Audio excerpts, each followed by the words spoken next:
The wind on the high mesa had teeth, and it was biting hard into the winter of 1882.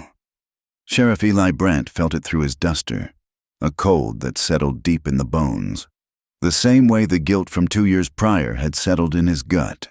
He was a man who lived by rigid rules, rules that kept the peace in a small frontier town clinging to the Colorado-New Mexico border. The rules were his anchor, his penance for the one time he had broken them and killed a boy holding nothing but a toy pistol. He was reading a 3-week-old Denver newspaper, the words blurring in the dim light of his office, when the door flew open, letting in a blast of frozen air and a man half mad with desperation. It was Jedediah Moraine, a rancher from the high plains.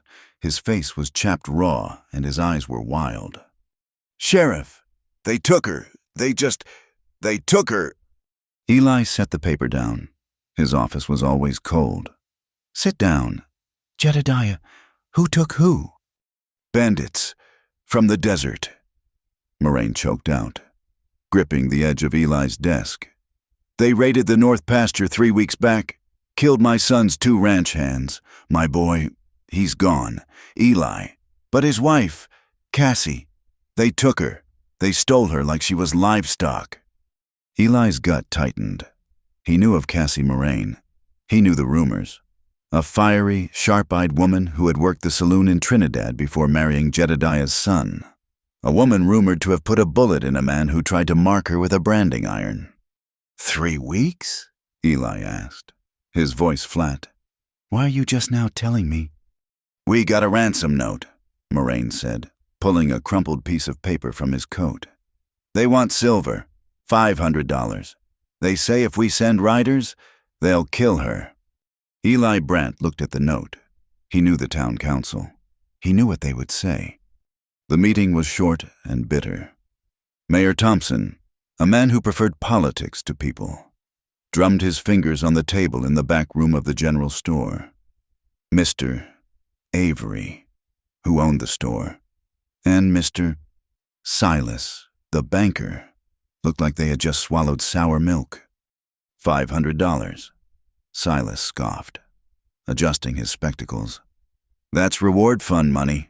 Sheriff, it's meant for capturing criminals, not purchasing women of questionable character."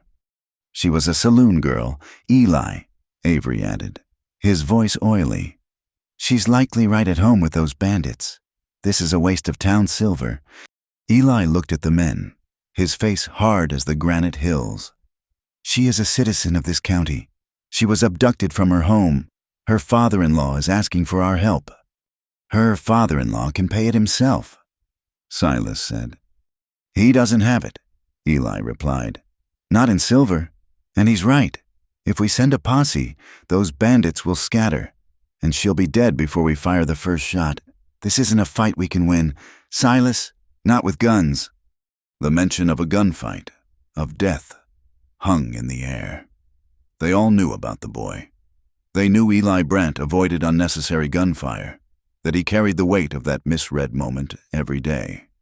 It was the reason he was so rigid, so unwavering in his application of the law.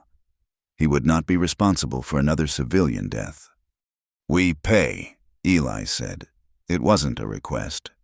It's the only way to bring her back alive. We use the reward fund." "It's a terrible precedent." "Eli," Mayor Thompson murmured, looking at his hands. "It'll invite every cutthroat in the territory to start stealing our women." "What's worse, Mayor?" Eli asked, his voice dangerously quiet. "Inviting them? Or letting them know we'll let them keep what they take?" The councilmen exchanged uneasy glances. The sheriff was not a man to be pushed. Reluctantly, Silas agreed to release the funds. "You're buying her back, Eli," Avery said with a sneer as they left. "Like damaged goods from a catalog." Eli didn't respond. He just collected the heavy canvas bag of silver dollars, the clink of the coin sounding like shackles. He rode alone. He had insisted on it. A posse was a threat. One man was a transaction. His horse, Boulder, a steady gray gelding, picked its way through the snow-dusted trails of the high mesas. The wind was relentless, a high-pitched keen that scraped at his nerves. It was near freezing, the air so cold it burned his lungs with every breath. He rode for 2 days, following the crude map from the ransom note, pushing deeper into the lawless territory that separated the decent folk from the desert reavers. He thought about the woman, Cassie Moraine. He'd seen her once or twice in town, before she'd married. She carried herself with a pride that didn't belong in a saloon, a straightness to her back that dared any man to challenge her. He'd heard the rumors. Of course, the shooting, the brand. He didn't know if they were true. He just knew he was riding into a nest of vipers with a bag of silver. To buy back a woman the town had already labeled as ruined. He found the camp tucked into a narrow canyon, sheltered from the wind. A thin ribbon of smoke rose against the gray sky. He stopped Boulder at the canyon's mouth, raised a hand, and waited. A man emerged from the rocks, rifle cradled in his arm. "That's far enough, lawman." "I'm here for the woman." Eli called out, his voice carrying in the still, cold air. "I have the silver." Another man appeared, this one larger, with a scar that split his left eyebrow and a cruel twist to his mouth. Eli recognized him. Harlan, a man wanted for rustling and worse. "Well, look at that," Harlan sneered, walking slowly toward him. "The town of Segundo sends its top dog, all by his lonesome. You got a death wish, Brant?" "I've got $500, Eli said, patting the saddlebag. "And a desire to be home before the next snow. Let's make the trade." Harlan laughed, a short, ugly sound. "He's all business. Go get her." One of the bandits disappeared back into the rocks. Eli sat his horse, his hands loose, near his holster, but not touching it. He was outnumbered 6-1. The silver was his only weapon. They brought her out. She was not what he expected. She was bloodied, her lip split open and her cheek a dark, swollen purple. Her dress was torn, her hands bound tight in front of her with rawhide. She was caked in dirt, but she was not broken. Her eyes, when they met his, were not filled with fear or tears. They were bright with a cold, pure hatred. She stood straight, despite the man shoving her from behind. "Here's your property." "Sheriff," Harlan said, grabbing a handful of her matted hair and yanking her forward. Cassie stumbled, but didn't cry out. One of the other bandits, a young, gap-toothed man, stepped close to her and whispered something foul in her ear. Laughing, Cassie turned her head, gathered what she could, and spat a thick wad of blood and saliva directly into the man's face. The man roared, raising his fist to backhand her. The deal was for her, alive. Eli's voice cut through the air, sharp as a razor. His hand was on his gun. "Not beaten further. Give her to me, take the silver, and we're done." Harlan looked at Eli's hand, then at Cassie's defiant face. He laughed again. "She's got spirit. This one, you're gonna have your hands full." He shoved Cassie toward Eli. "Give me the bag." Eli leaned down, unhooked the heavy saddlebag, and tossed it to Harlan, while the bandit leader eagerly opened it, counting the coins. Eli swung down from Boulder. He pulled his knife and walked to Cassie. She flinched as he approached, her eyes wary, but she held her ground. He grabbed her bound wrists and sawed through the rawhide. The leather had cut deep, leaving her skin raw and bleeding. He expected a thank you. He expected relief. He got nothing. She just pulled her hands free, rubbing her wrists, her gaze fixed on Harlan. "Mount up," Eli said, gesturing to the second horse he'd led from the Moraine ranch. She didn't move. She was watching Harlan, her body coiled like a snake. "Now, Mrs. Moraine," Eli said, his voice firm. She finally tore her eyes away from the bandit and looked at Eli. Then she walked to the horse, grabbed the pommel, and tried to haul herself up. Her legs were weak. Eli moved to help her, to give her a boost. She struck his hand away. "Don't touch me," she hissed. She tried again, gritting her teeth, and managed to swing her leg over, landing astride the saddle like a man. Eli said nothing. He mounted Boulder, gave one last look at the bandits, and turned his horse toward home. The ride back was worse than the ride out. The snow began to fall, thick and wet, clogging the trail. They rode in silence for hours. The only sound was the creak of leather, the snort of the horses, and the endless sigh of the wind. Cassie rode with her chin up. Despite the cold, she was shivering, her torn dress offering no protection. Eli rode up beside her and unfastened his heavy wool-lined duster.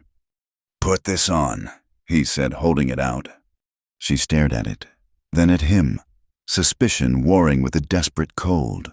After a long moment, she snatched it from his hand, her fingers brushing his. She wrapped the coat around herself, pulling the collar high. It was ridiculously large, swallowing her small frame, but the shivering eased. They spoke little, when they had to. Her voice was rough, like gravel and rust. "We need to stop," she said, her voice flat, as dusk settled. "My leg." Eli looked and saw she was favoring her right side, her face pale with more than just the cold. He nodded, steering them toward a shallow overhang of rock that offered minimal shelter. He built a small, smokeless fire. He offered her jerky and a biscuit. She took it without a word, retreating to the far side of the fire, where she ate quickly, her eyes constantly scanning the darkness around them. She ate like a cornered animal, ready to bolt or bite. Eli watched her as he sipped his coffee. He saw her settle against the rock wall, pulling the duster tight. She shifted, adjusting her boot. For a second, the firelight caught the glint of steel. She had a blade, a small knife, tucked deep in her boot. She saw him notice. Her hand hovered over her ankle.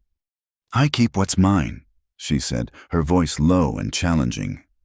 "Fine by me," Eli replied, turning back to the fire. "Get some sleep. I'll take the first watch."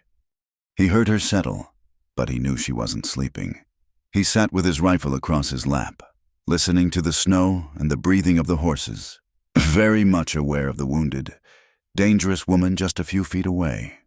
They reached the edge of town 2 days later, caked in mud and half frozen.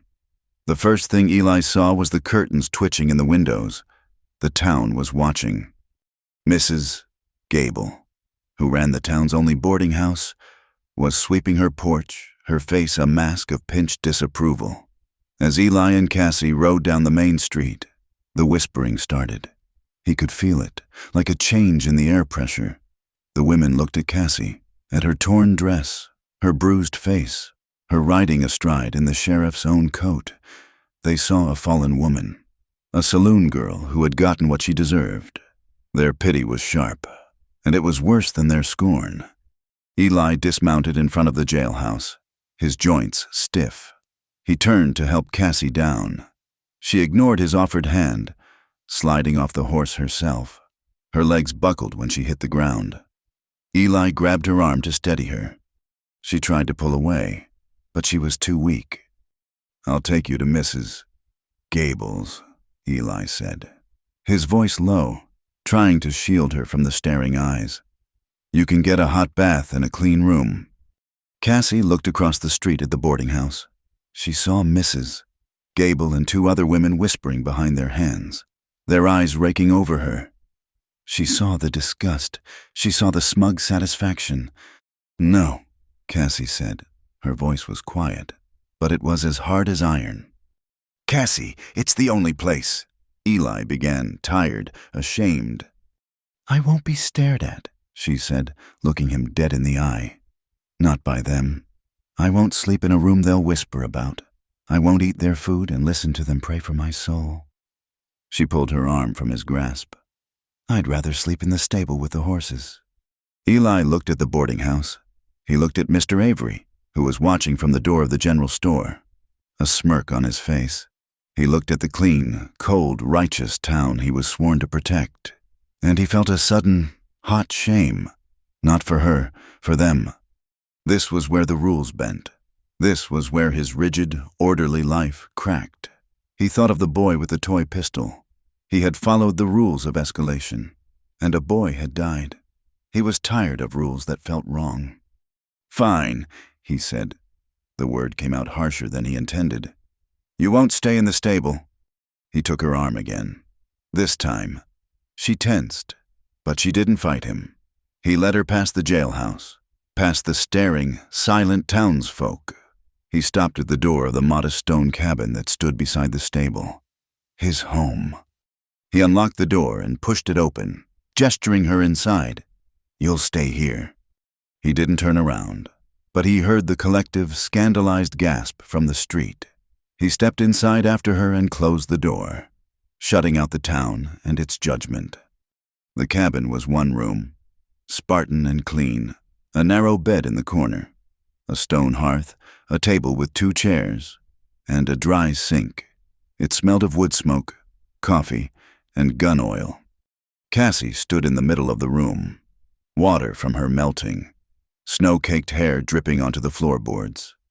She was still clutching the duster around her.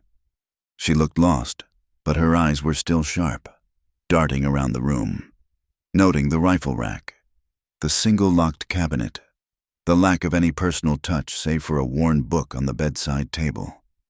"Get that coat off," Eli said, his voice gruff. He moved to the hearth, stirring the embers and adding fresh logs. "You'll catch your death." He didn't look at her.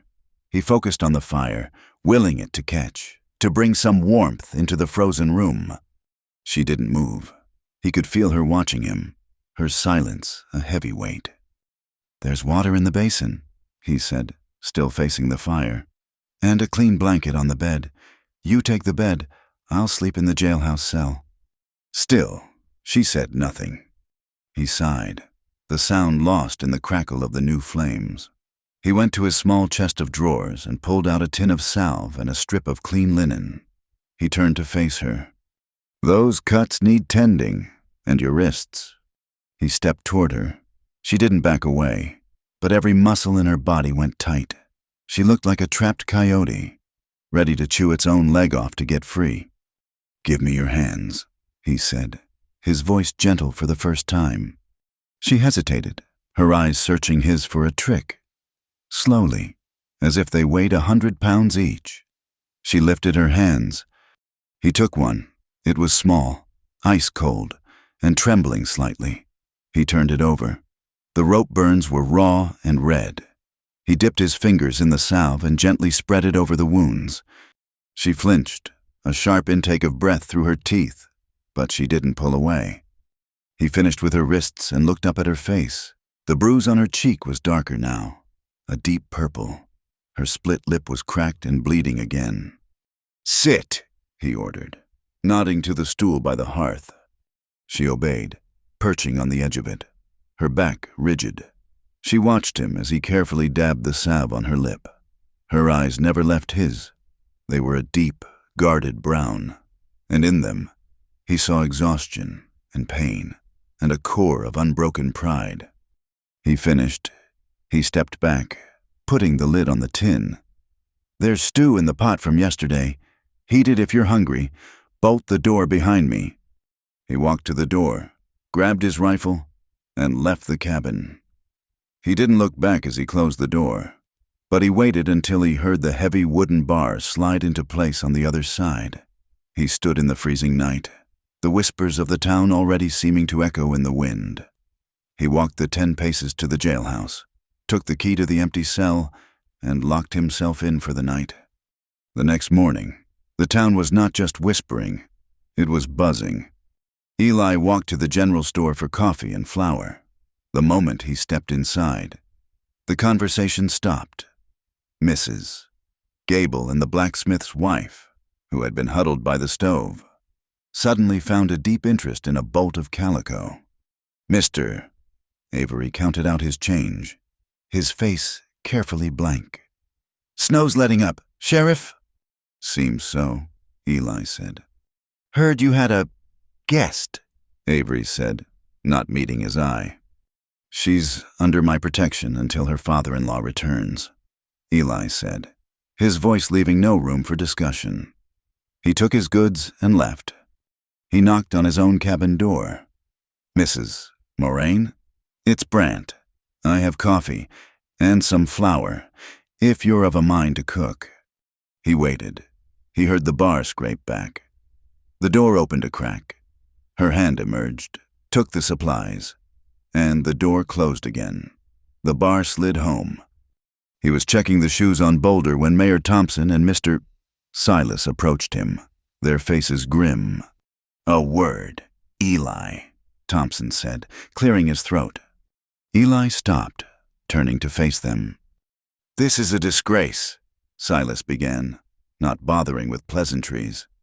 "That woman, in your house, it looks improper. It looks like you've taken a payment for yourself. Brant." "She refused the boarding house," Eli said, his voice flat and cold as the iron hitching rail. "She's been through an ordeal. She needs protection." "Protection?" Avery said, joining them, his hands on his hips. "Or company. The town paid good silver for her return. Eli, she's supposed to be returned to her family, not kept by the sheriff. Her father-in-law is out on the North Range." Eli said, "He won't be back for another week. I'm not leaving her to be torn apart by gossip and pious hypocrites." "You're the one making the gossip," Silas snapped, his face turning red. "You are the sheriff. You represent the law. You have an image to maintain. You taking that ruined saloon girl into your home, into your bed for all we know." "That's enough," Eli said. His voice was quiet. It was not a shout. It was the tone he used right before the rules no longer mattered, the tone that came just before the killing of the boy. The councilmen fell silent. They knew that tone. "She is a victim of a crime. She stays in my cabin, under my protection, until Jedediah Moraine returns to fetch her. That is final. Do not," he added, his gaze resting on Silas, "speak of her that way again." He turned his back on them and went back to his horse, leaving them standing in the muddy street. "You're making a mistake, Eli," Thompson called after his retreating back. "A terrible mistake. You need to restore your image. You need to keep your distance from her." Eli didn't look back. He ran his hand down Boulder's flank, the horse's warmth a small comfort.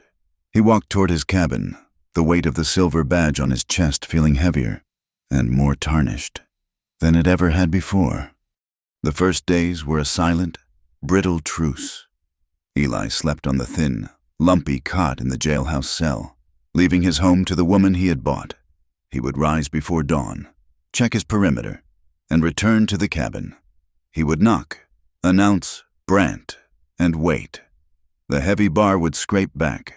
The door would open just enough for him to place a parcel of coffee, or bacon, or flour on the floor.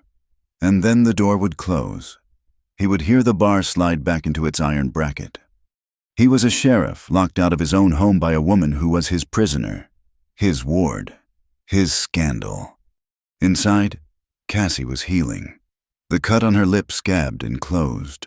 The deep, ugly purple on her cheek faded to a sickly, greenish yellow, then a pale, ghostly memory. She moved stiffly, her body still a map of the bandits' cruelty, but she did not rest. She could not be idle. Idleness was when the memories came, when the sounds of Harlan's laughter and the smell of the unwashed men returned. So she worked. She took Eli's Spartan, cold cabin and began to occupy it. She found his bucket and lye soap and scrubbed the floorboards until the wood was pale. She washed his few dishes, his tin mug, his single iron skillet, stacking them with a sharp, definitive clack. She found his small mending kit, a few needles, some black thread, and one afternoon, Eli returned from his rounds to find his best shirt, the one with the tear under the arm, folded neatly on the table. The stitching was small, tight, and perfect, stronger than the original. He looked at the shirt, then at the closed door to the small bedroom. The cabin was a simple two-room structure, this main room with a hearth and table, and a small sleeping room, barely big enough for the bed and a single chest. It was the door to that room that she kept bolted. Every night, when the light faded, he would hear the small click and scrape of the bolt she had on her side, a sound that declared a border he was not to cross. He had moved his own bedroll into the main room, abandoning the cold jail cell after the first 3 nights. It was his home, and he would not be chased from it entirely. He slept by the fire, his gun and badge on the floor beside him. He would lie awake, listening to the silence from her room, and wonder what she was thinking. Her past was a ghost that lived in the cabin with them, and it began to show itself in small, sharp glimpses. One afternoon, he sat at the table cleaning his Winchester. He was methodical, wiping down the barrel, checking the action. He felt her watching him. He turned and saw her standing in the doorway of the bedroom, her arms crossed. "You're too rough on the lever," she said, her voice still raspy. Eli paused, his rag halfway through the action. "Pardon?" "Your lever. You snap it back like you're angry at it. It'll wear the breech, and your stock is dry." She nodded at the wooden part of the rifle. "All this cold, dry air, it'll crack before spring." Eli looked at the rifle, then at her. He saw a saloon girl, a rancher's wife. He did not see a woman who knew the mechanics of a repeater rifle. "You know guns," he said. It was not a question. "I know how to make things last," she replied, and disappeared back into the bedroom, the door clicking shut. 2 days later, he came back from checking a trap line with a pair of rabbits. He'd left them on the porch, intending to gut them outside, away from the cabin. When he came back out with his knife, they were gone. He opened the cabin door. Cassie was at the chopping block by the woodpile, his skinning knife in her hand. She was working with a speed and efficiency that was almost brutal. There was no hesitation. She gutted, skinned, and jointed both rabbits in the time it would have taken him to sharpen his blade. She worked cleanly, her hands moving with a sure, practiced knowledge. It was not the work of a town woman. It was the work of a survivor. She finished, wiped the blade on a rag, and handed the knife back to him, hilt first. "We'll need the stew pot," she said, and walked inside. He began to hear the stories. He was the sheriff, and the town felt it had a right to his ear, especially when it disapproved of him. He was in the saloon, nursing a single cup of coffee, when Phineas, the blacksmith, sat down across from him. Phineas was a broad, quiet man who rarely spoke unless he had something heavy to say. "Sheriff," Phineas said, keeping his voice low. "Folks are talking, not just about her staying with you." "They're always talking." "Phineas, no, this is old talk. From Trinidad. I got a cousin who shot horses there. He remembered her, Cassie Moraine, except it wasn't Moraine then." Eli waited, his hands wrapped around the warm mug. "She worked at the Red Garter," Phineas continued, staring into his beer. "Not just serving drinks. She was, one of the girls, but she was smart, sharp, saved her money." "That's no crime," Eli said. "That's not the story, Eli." Phineas leaned in closer.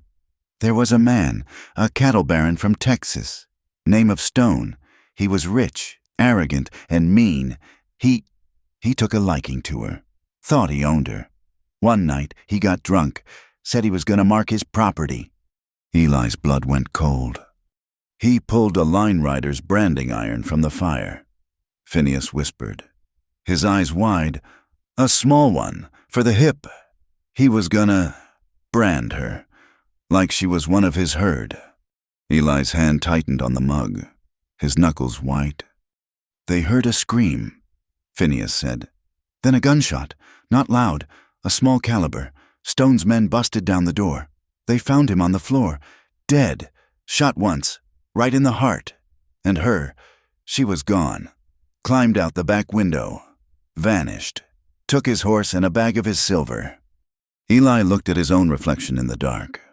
Oily coffee, the rumors, the knife in her boot. "I keep what's mine." "They say she's the one who shot him," Phineas concluded, Ran all the way here. Married that Moraine boy to get out of sight. Jedediah's son was just a cover, a place to hide. That's a lot of talk, Phineas, Eli said, his voice carefully level. Maybe. The blacksmith stood up. But a woman who shot one man for trying to own her, well, she ain't gonna take kindly to being bought back by a town council. Eli left the coffee unfinished. He walked back to the cabin, the snow crunching under his boots. He saw the smoke rising from his chimney, and he felt a new, complicated fear, not for himself, for her, and of her. That night, the dynamic in the cabin shifted. He was no longer just a sheriff guarding a victim. He was a man sleeping 10 feet from a woman who had killed to stay free. They sat by the fire, the silence stretching. She was mending one of his socks. Her head bent, the firelight catching the reddish glint in her dark hair. He was sitting on his bedroll, cleaning his revolver, the smell of gun oil filling the small space. She spoke first, her voice so quiet he almost missed it. "You ever have to kill someone who wasn't holding a weapon, Sheriff?" He stopped. His hand froze, the oiled rag clutched in his fist. He didn't look at her. He looked at the shadows dancing on the stone wall. He thought of the boy, the sun in his eyes, the toy pistol glinting, the misread move, the crack of his own gun, the terrible, final silence. He cleared his throat. Yes. He waited for the follow-up, for the why or who or when. She just nodded. Once, a small, tight movement. "Me too," she whispered, so low it might have been the fire crackling. She pulled the thread tight on the sock and bit it off with her teeth. He put his gun away. The air in the room was different. It was still, but it was not empty. They had shared something, a dark, ugly, and unspoken truth. They were both killers, in their own way. The next night, a heavy knock echoed through the cabin. Eli and Cassie both tensed. It was dark, well past supper time. Eli unholstered his pistol and moved to the door. "Who is it?" "A traveler, son," a booming voice replied. "Reverend Gideon, in need of a warm fire before I freeze to the Lord." Eli sighed, relieved, and put his gun away. He knew of Reverend Gideon, a circuit preacher who passed through once or twice a year, full of brimstone and good cheer. He unbarred the door. The Reverend burst in, a gust of snow and wind following him. He was a big man, red-cheeked and loud. "Sheriff Brandt, a blessing to see you. I was afraid I'd have to sleep in the stable. And my old bones—" He stopped, his eyes landing on Cassie, who had risen from her chair by the fire. He beamed. "And you've taken a wife," he roared, clapping his gloved hands together. "Well, bless my soul. I knew this town needed a good woman's touch.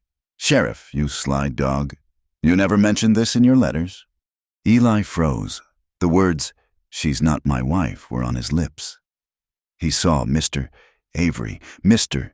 Silas, the entire town, the smug looks, the gossip.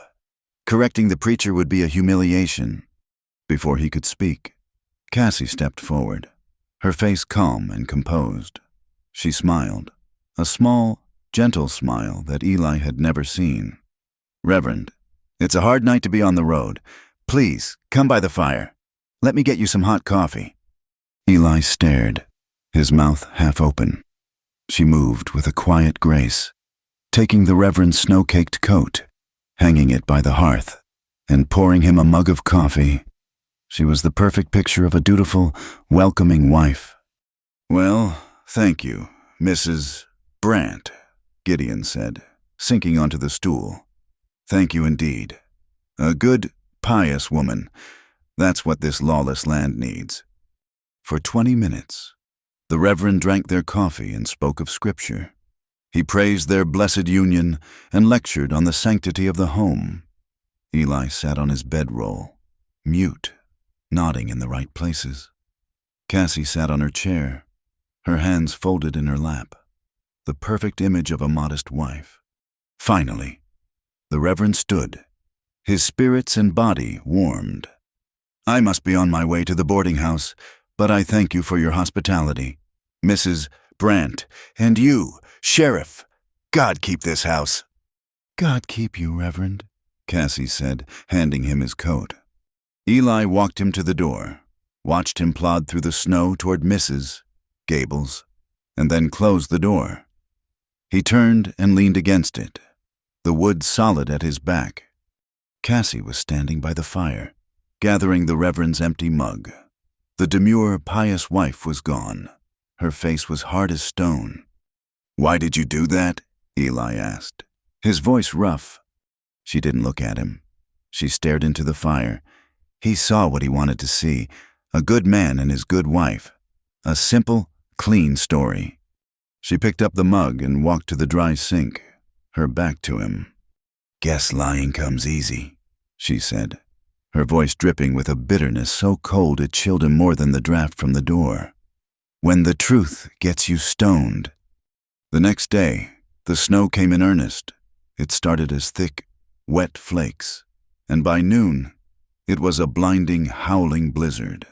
The wind shrieked like a mourner, rattling the cabin's single window and piling drifts of white against the door. They were trapped. The world shrank to the four walls of the cabin. The first day was tense and quiet. They were acutely aware of each other, moving around the small space, trying not to touch. The air crackled with unspoken things. The second day was worse. The confinement was a weight. Eli could no longer do his rounds. Cassie could no longer retreat into chores. They were just two people in a box, with a fireplace and a rising sense of dread. By the second night, the storm was at its peak. The wind howled so loud they had to raise their voices to be heard.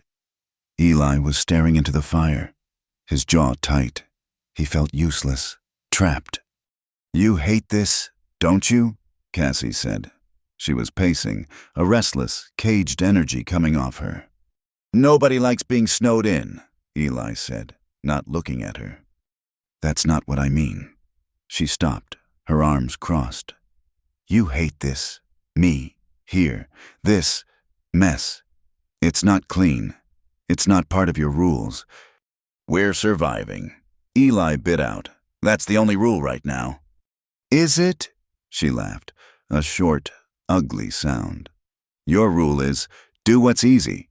Your rule is, keep the peace, no matter what it costs, even if it costs a woman's dignity. You bought me back, Sheriff, but you're just as bad as the council. You think I'm damaged goods, just like they do." "That's not true," he said, rising to his feet. The guilt from the boy, from the preacher, from the blacksmith's story, all of it rose up in him. "Isn't it?" She spat, her eyes blazing. "You hide me in here. You sleep on the floor. You play the martyr, but you didn't stand up to them. You didn't tell Silas to go to hell. You didn't tell that preacher the truth. You just managed me. You did what was easy, Sheriff. You didn't do what was right." It was the same accusation he'd been leveling at himself for 2 years. And it came from her lips, the woman he had failed to protect, the woman he had bought like a bag of flour. "You don't know what you're talking about," he snarled, a wave of cold rage washing over him. He was angry at her for seeing him so clearly, at the storm for trapping him, at himself for his own cowardice. "I know exactly what I'm talking about," she yelled back, stepping toward him, jabbing a finger at his chest. "I know men like you. You wear a badge and think it makes you good, but you're just afraid. You're afraid to get your hands dirty. You're afraid to choose." Shut up, Cassie! He roared, the sound lost in a great gust of wind that shook the cabin. "You're a coward. Eli Brandt. You hide behind your rules, but when it came time to protect me, to stand up and say, 'This is a woman, not a thing,' you failed." He snapped. All the rules, all the control, all the tightly held guilt from the last 2 years broke. He grabbed her. His hand shot out and clamped down on her wrist. Hard. The one that was still scarred from the rawhide. She gasped, a sharp intake of air. She didn't struggle. She didn't fight. She just went utterly still. Her eyes, which had been blazing with fire, went cold and dead. She stared at his hand on her arm, her face a mask of nothing. It was the absence of expression that terrified him. He saw himself towering over her, his face dark with rage. He saw his large, brutal hand gripping her small, scarred wrist. He saw the man with the branding iron. He saw Harlan. He let go. He ripped his hand away as if her skin had been hot iron. He staggered back, breathing hard. "Cassie!" he choked out. I didn't." She didn't move. She stood there, rubbing her wrist, her eyes downcast. The silence in the cabin was suddenly heavier and more profound than the howling storm outside. Then she looked up at him. Her face was pale, but her eyes were clear. There was no fear, just a deep, aching weariness. "I don't break easy, Sheriff," she said, her voice perfectly quiet, perfectly level. "But I still bleed." She turned, walked the 3 steps to the bedroom, and closed the door. Eli stood, shaking, in the middle of the room. He heard the sound he had been dreading, the scrape of the wooden bar, the bolt. It slid home with a solid, final thud. He collapsed onto his bedroll, burying his face in his hands. The storm raged outside. He was alone. Hours passed. The fire burned down to red-gold embers. The wind, finally, began to die down. The cabin was filled with a deep, heavy silence. Eli hadn't moved. He was lost in a sea of self-loathing. He had done it. He had become the very man he despised. He had proven her right. He must have drifted into a light, exhausted sleep. He was startled awake by a sound. A small sound, but in the stillness, it was as loud as a gunshot. A click, a faint scrape of wood on wood. He froze. He held his breath. It was the bolt from the other side of the bedroom door. He heard the sound of the wooden bar being drawn back. He stared at the door in the dim, red light of the dying embers. It remained closed, but the bolt was undone. She was in there, and he was out here, and the only thing between them now was a simple latch and a few inches of wood. He didn't move. He just lay there, staring at the unbolted door, as the last of the storm faded, leaving the world quiet and cold and changed. The night in the cabin was a held breath. The storm had passed, leaving behind a silence so deep it was louder than the wind had been. The world outside was buried in white, and the world inside was frozen in a moment of ugly, broken truth. Eli sat on his bedroll, his back against the wall, staring at the embers in the hearth. He had not moved, had not slept. He had replayed the moment 1,000 times. His rage, his hand on her wrist, the dead, cold look in her eyes. He had proven her right. He was a coward, a man who used force when his rules failed him. He heard the scrape, a faint sound, wood on wood. He looked up. The bedroom door. The sound of the bolt, not sliding shut, but pulling back. His heart hammered against his ribs. He stayed perfectly still. A hunter who has become the hunted. The bolt was undone. The door remained closed. But the barrier, the one she had set against him, was gone. He waited. He did not know what for. He did not move. He was a man drowning in his own shame, and he would not take a single step toward her. He had no right. An hour passed. The embers faded from red to gray. The cold began to seep into the cabin. He knew he should add a log to the fire, but he was pinned in place by his own failure. The bedroom door opened. She stood in the doorway, a shadow against the darkness of the room behind her. She was just a shape, outlined by the faint, dying glow of the fire. She wore a thin nightgown, one he had not known she possessed, probably something from her old life. He couldn't breathe. She walked, not to him, but to the hearth. She picked up a small log and placed it on the embers, her movements slow and deliberate. She used the small poker to shift the coals, and a tiny flame, blue and then yellow, licked up the side of the new wood. She did not look at him. "Cassie," he said, His voice was a raw croak. She went still. "What I did," he started, his throat thick. "When I grabbed you, there is no excuse for it. It was—" "I know what it was," she said, her back still to him. Her voice was quiet, but it cut through the cabin. "It was a man losing control." "I am sorry," he said. The words felt small and useless, like throwing pebbles at a mountain. She turned then and looked at him. He was a shape in the shadows on the floor, and she was a shape by the fire, and they were two people who had seen the worst of each other. "You said you still bleed," he whispered, remembering her words. "I did that. I made you bleed."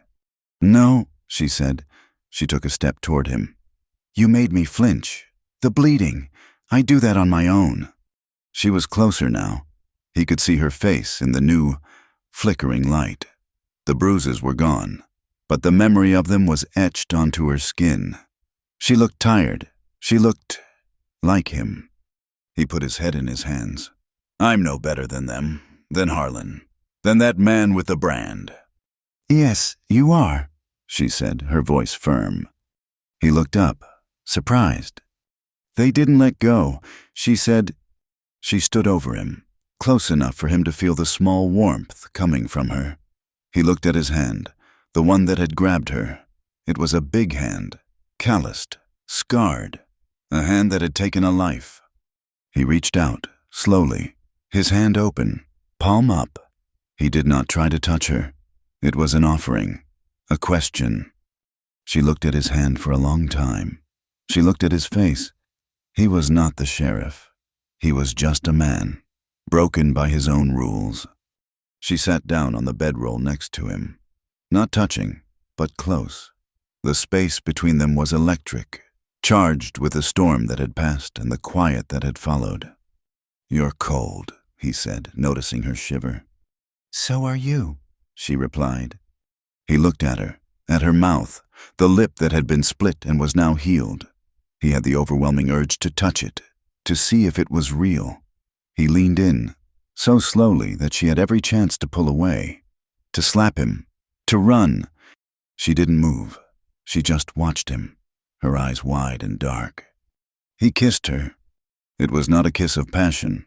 It was a kiss of apology. It was slow and hesitant, and it tasted of wood smoke and stale coffee. He kissed her, and he was asking for a forgiveness he did not deserve. She kissed him back.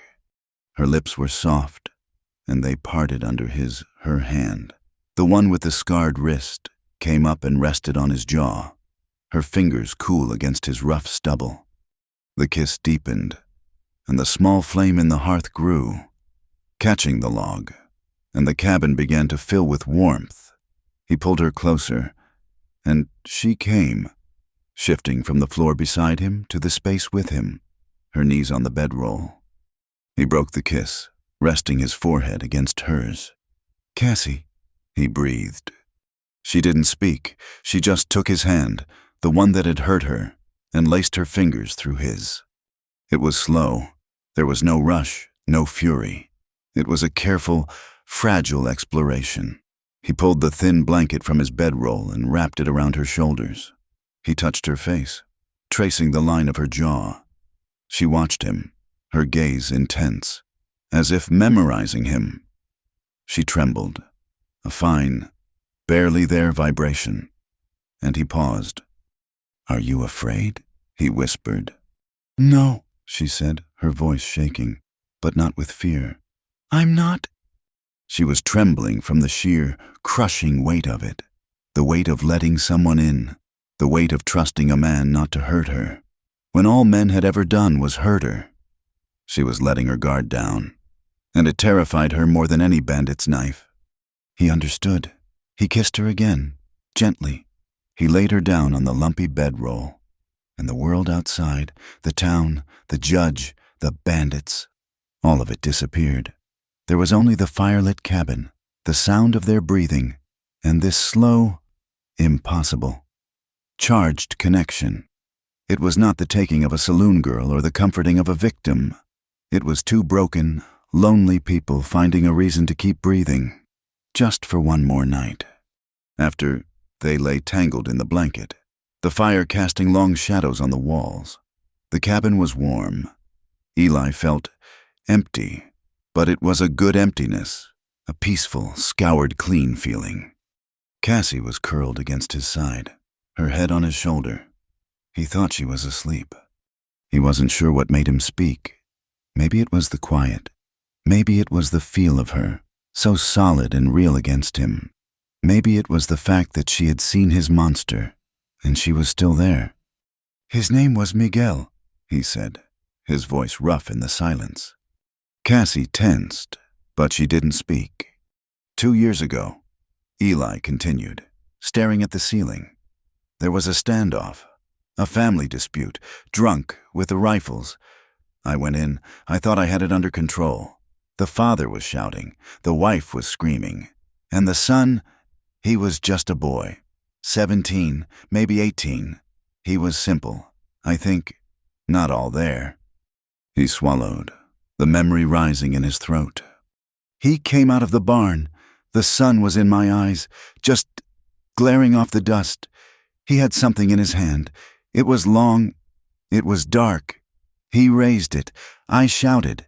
I told him to drop it. He smiled. He didn't understand. He just smiled and raised it higher. Eli's voice broke. He stopped. "I shot him," he whispered. "Once, right here." He touched his own chest. He fell. He didn't make a sound. He took a deep, shuddering breath. I walked over. The father was screaming. I looked at what he was holding. It was a toy pistol, a wooden one, painted black, with a piece of tin for a trigger. His father had made it for him when he was a child. He could feel Cassie's tears, hot and silent, falling onto his shirt. But she wasn't crying for him. She was crying for the boy. "I turned in my badge," he said, his voice flat. "I rode out of town. I buried it under a rock by the Animas River. I stayed out there for a month. I drank. I thought about not coming back, but I did. I dug it up. I put it back on. And I made the rules. Rigid rules. Don't misread a move. Don't let the sun get in your eyes. Don't ever kill someone who isn't holding a weapon." He closed his eyes. "And I broke every one of those rules. I killed a boy for holding a toy. That's who I am, Cassie." The silence stretched. He had laid his darkest moment at her feet, a rotting, stinking corpse. He expected her to recoil, to get up, to run to the bolted door and slide it shut. She didn't move. For a long minute, she just lay there, her tears wetting his shirt. Then, slowly, she shifted. She pushed herself up on one elbow, her dark hair falling over her face. He couldn't see her expression. She moved, climbing over him. He tensed, not knowing what she was doing. She settled onto his lap, straddling him, still wrapped in the blanket. She was a small, solid weight. And then she did the last thing he expected. She didn't speak. She didn't offer him absolution or tell him it was okay. She just leaned forward, put her arms around his neck, and rested her head against his chest. She just held him. She tucked her head under his chin and laid her ear right over his heart, as if she was listening to the broken rhythm of it. He sat there, frozen, his arms at his sides. Then, slowly, as if lifting 100-pound weight, he raised his arms. He wrapped them around her, pulling her tight. He buried his face in her hair, which smelled of smoke and soap. He held on to her like a drowning man, and she held him back, a silent, stubborn anchor in the dark. The snow melted, but Jedediah Moraine did not return. The roads were a sea of mud, and word came from a traveling farrier that the rancher's entire northern herd was trapped by a rock slide, and he'd be weeks trying to save what he could. Cassie stayed. The town buzzed.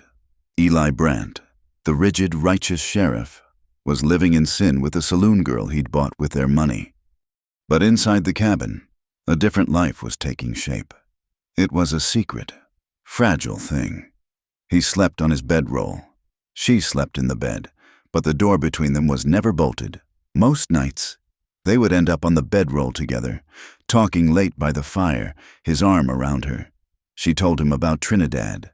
Not about Stone, not about the brand, but about the silly, vain women, the cheating card players, the one piano player who had taught her to read a few words. He told her about his childhood in Ohio, about his dislike of bankers, and about the time he'd tried to raise a hawk.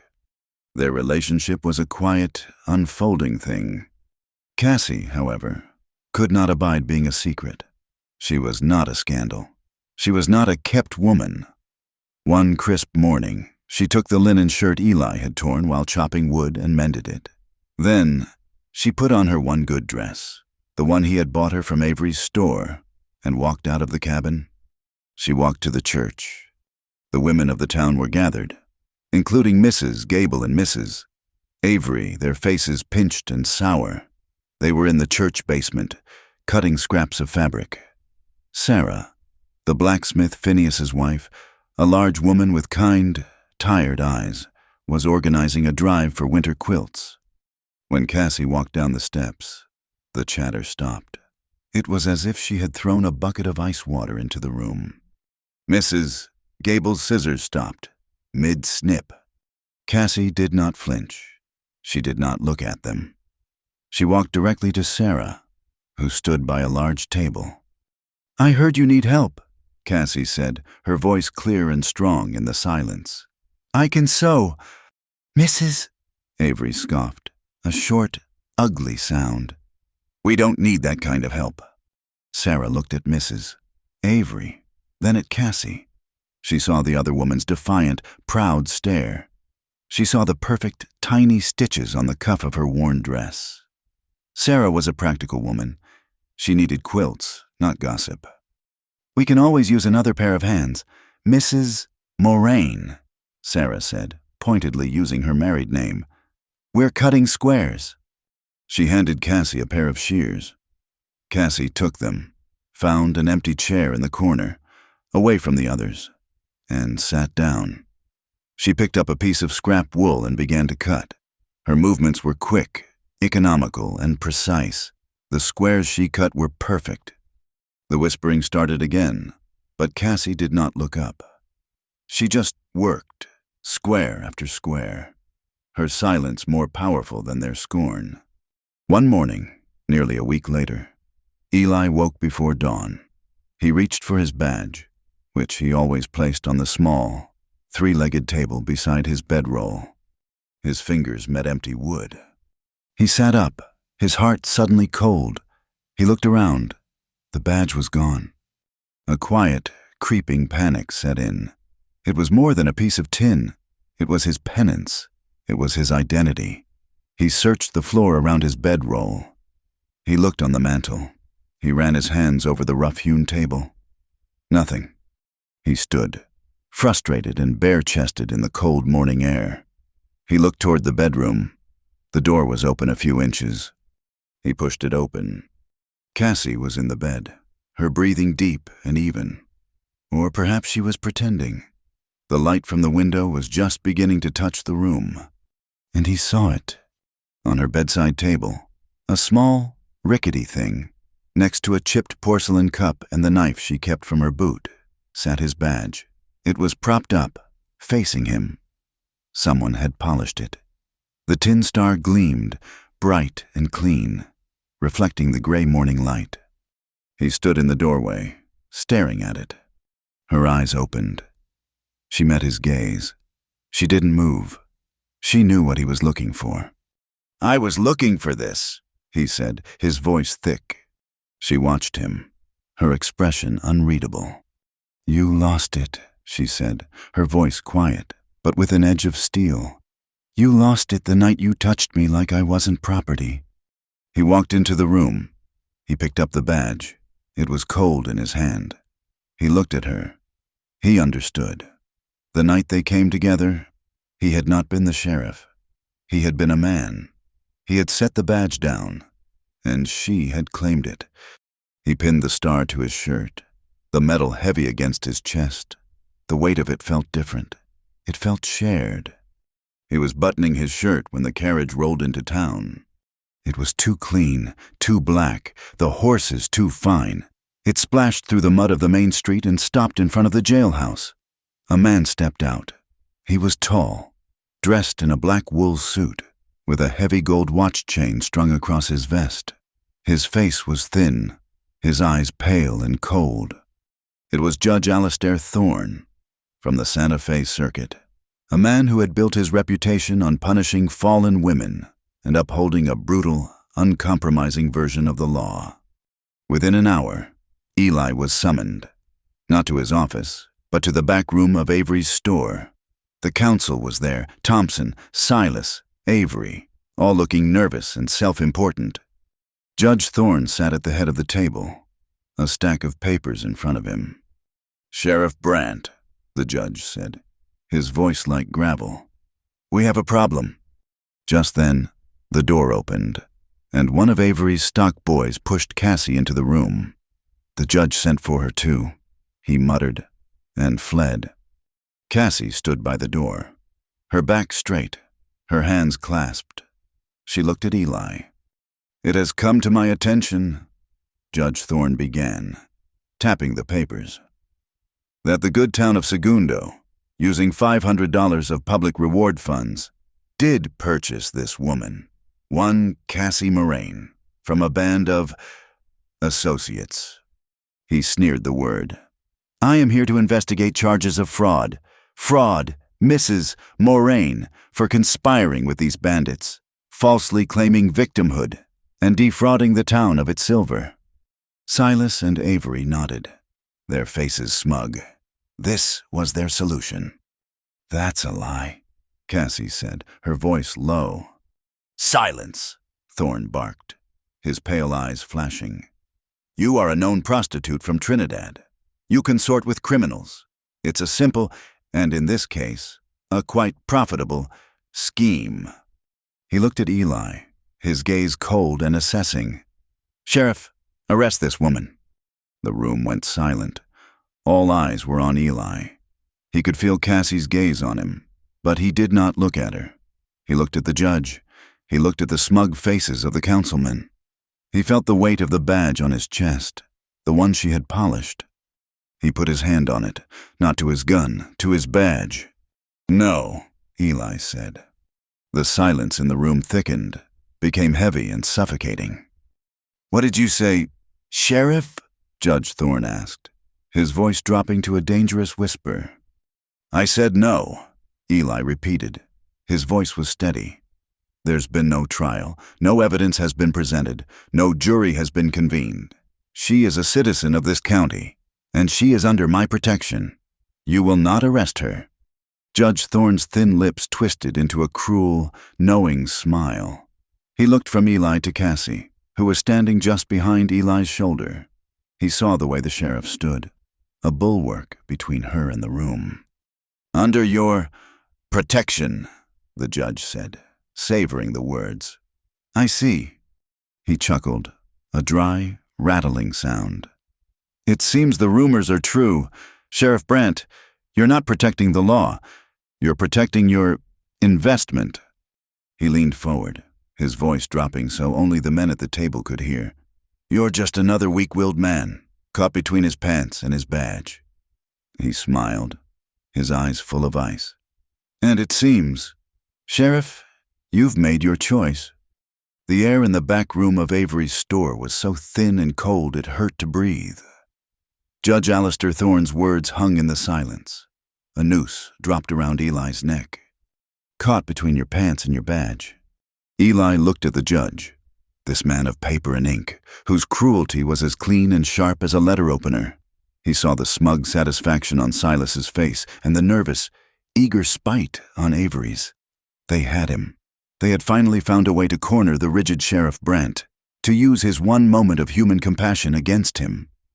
He felt Cassie behind him, her stillness, her breathing.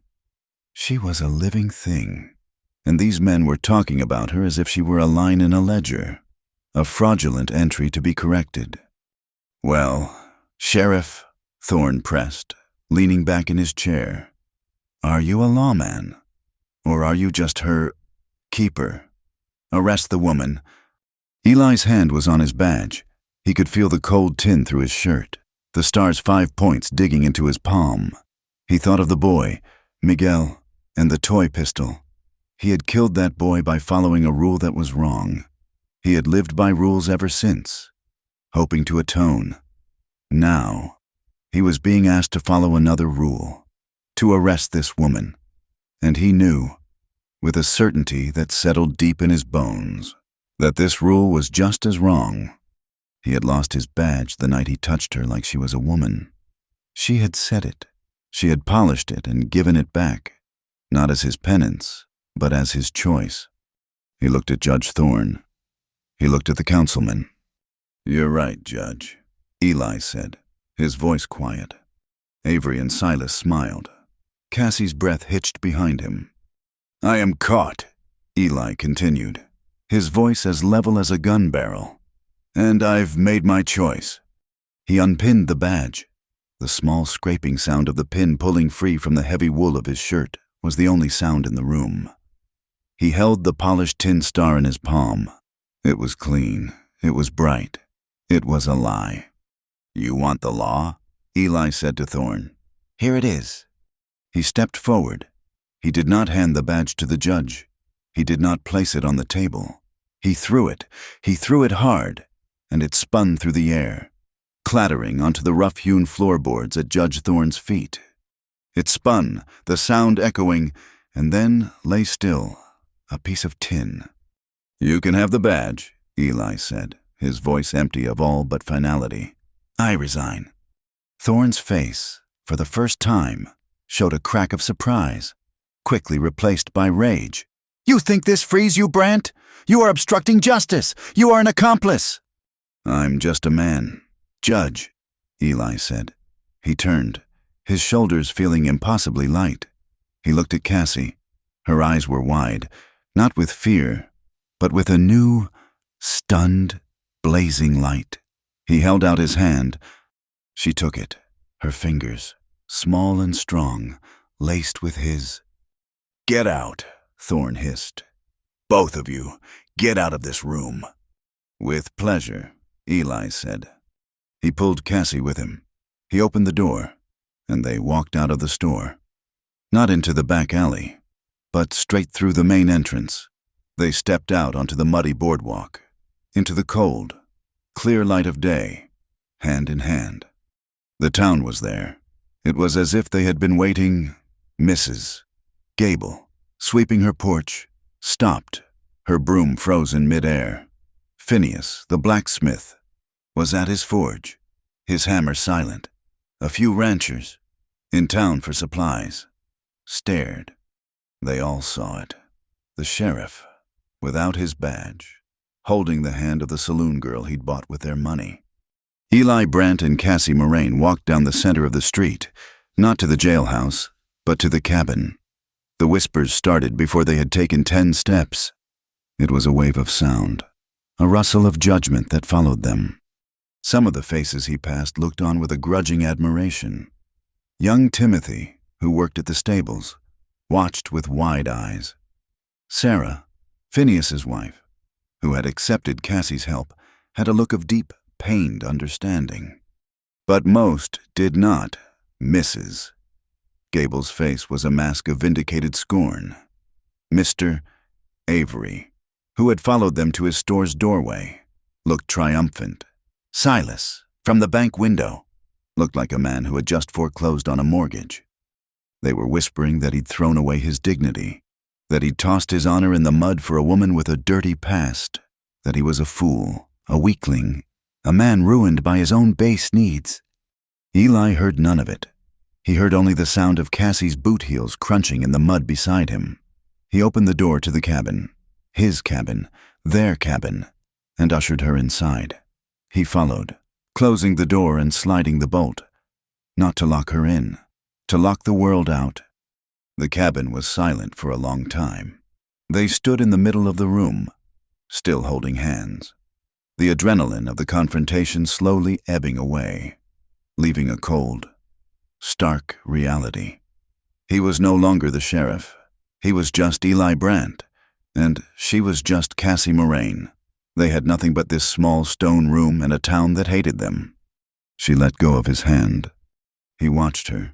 He expected tears, or fear, or anger.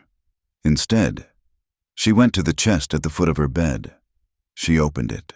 She took out the few things she owned. The dress he had bought her, her mending kit, a spare shift. She laid them on the bed.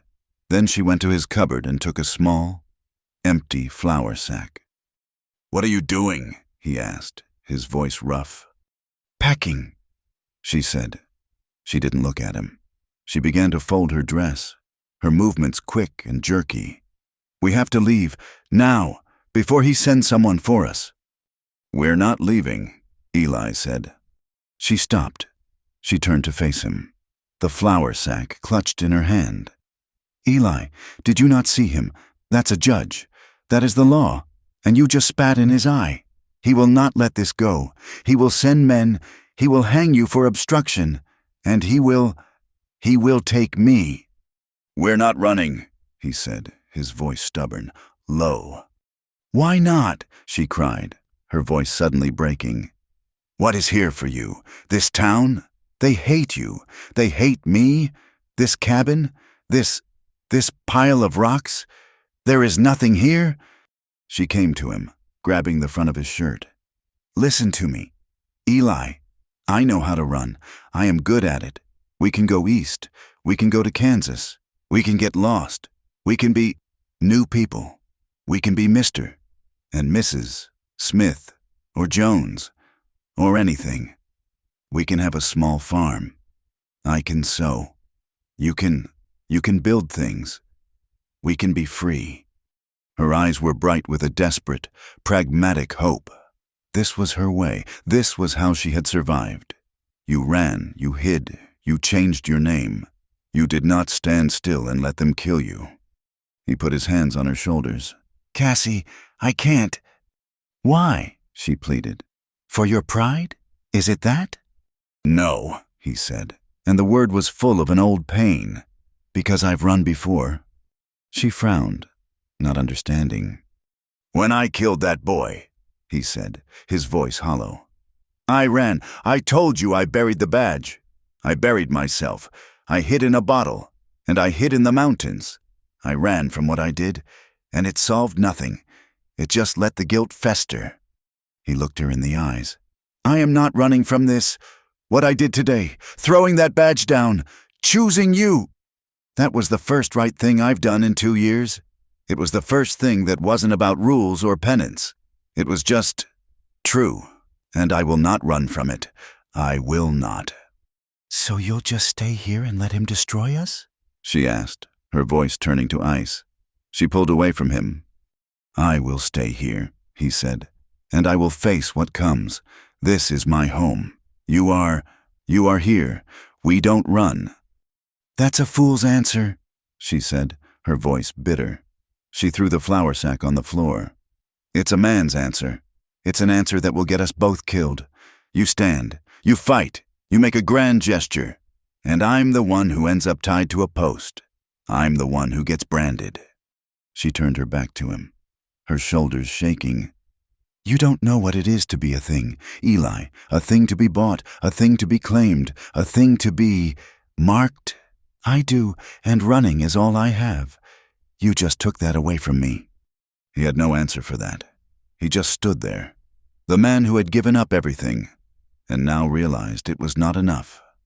3 days passed. The town was a powder keg. Judge Thorne did not leave.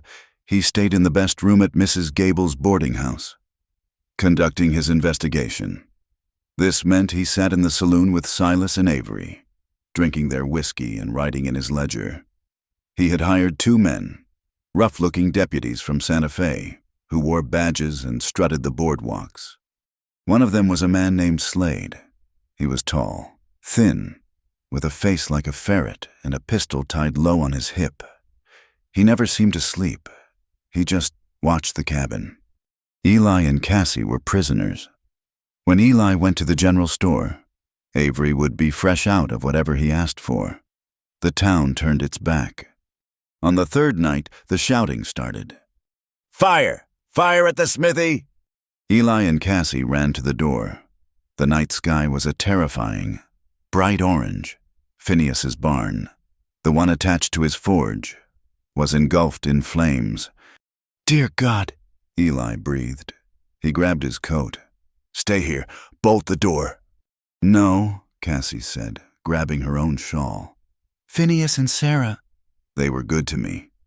They ran out, joining the small, panicked crowd.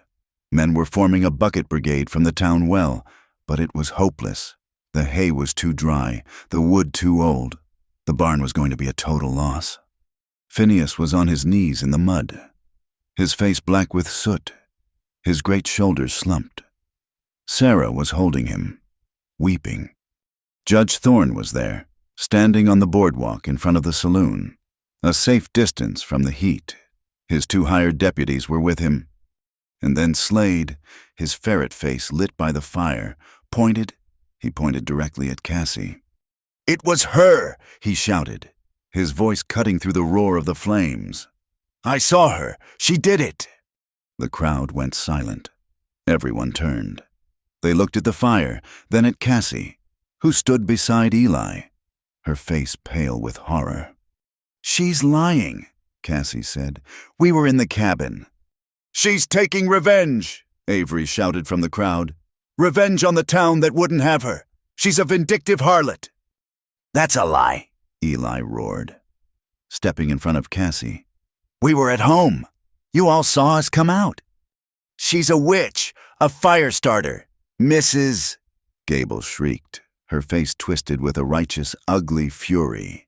Seize her, Judge Thorne said, his voice calm and cold. He nodded to Slade. Slade and the other deputy moved. Eli pushed Cassie behind him and put his hand on his hip, but his holster was empty. His gun was at the cabin. He had run out in a panic. A civilian, not a lawman. It was the mistake he'd been waiting for. Slade grinned. Look at him, the great sheriff, unarmed. Grab her. The other deputy lunged for Cassie.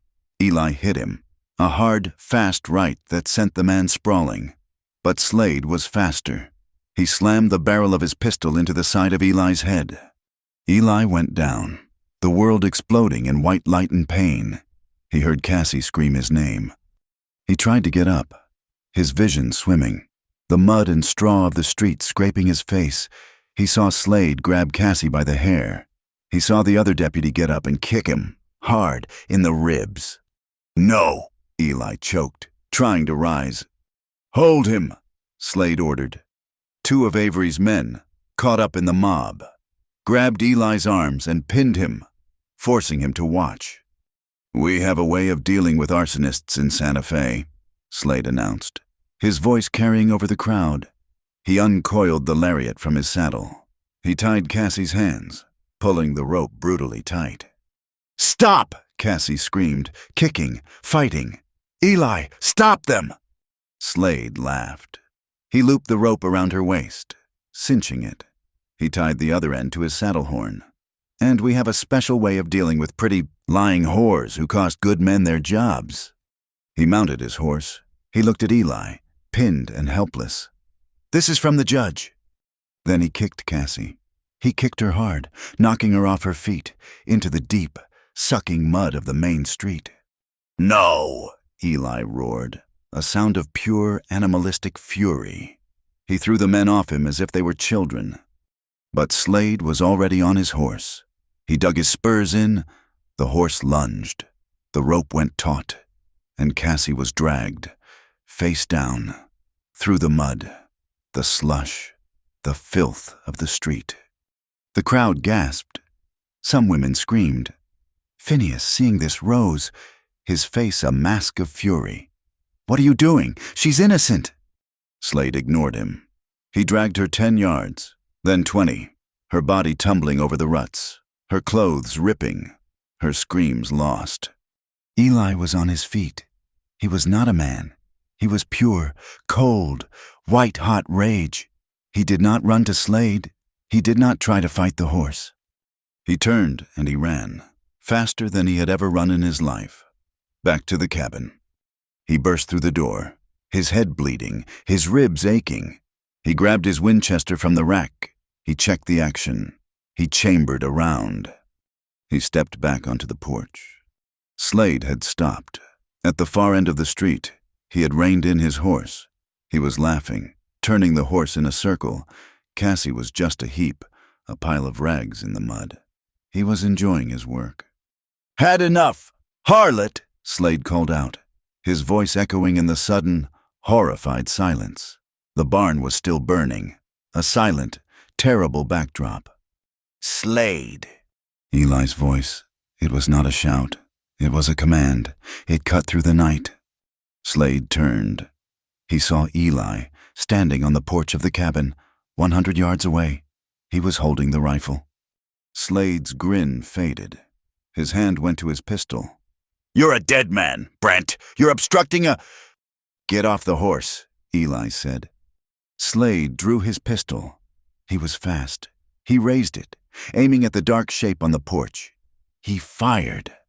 The bullet whined, high and wide, slapping into the wood of the cabin, inches from Eli's head.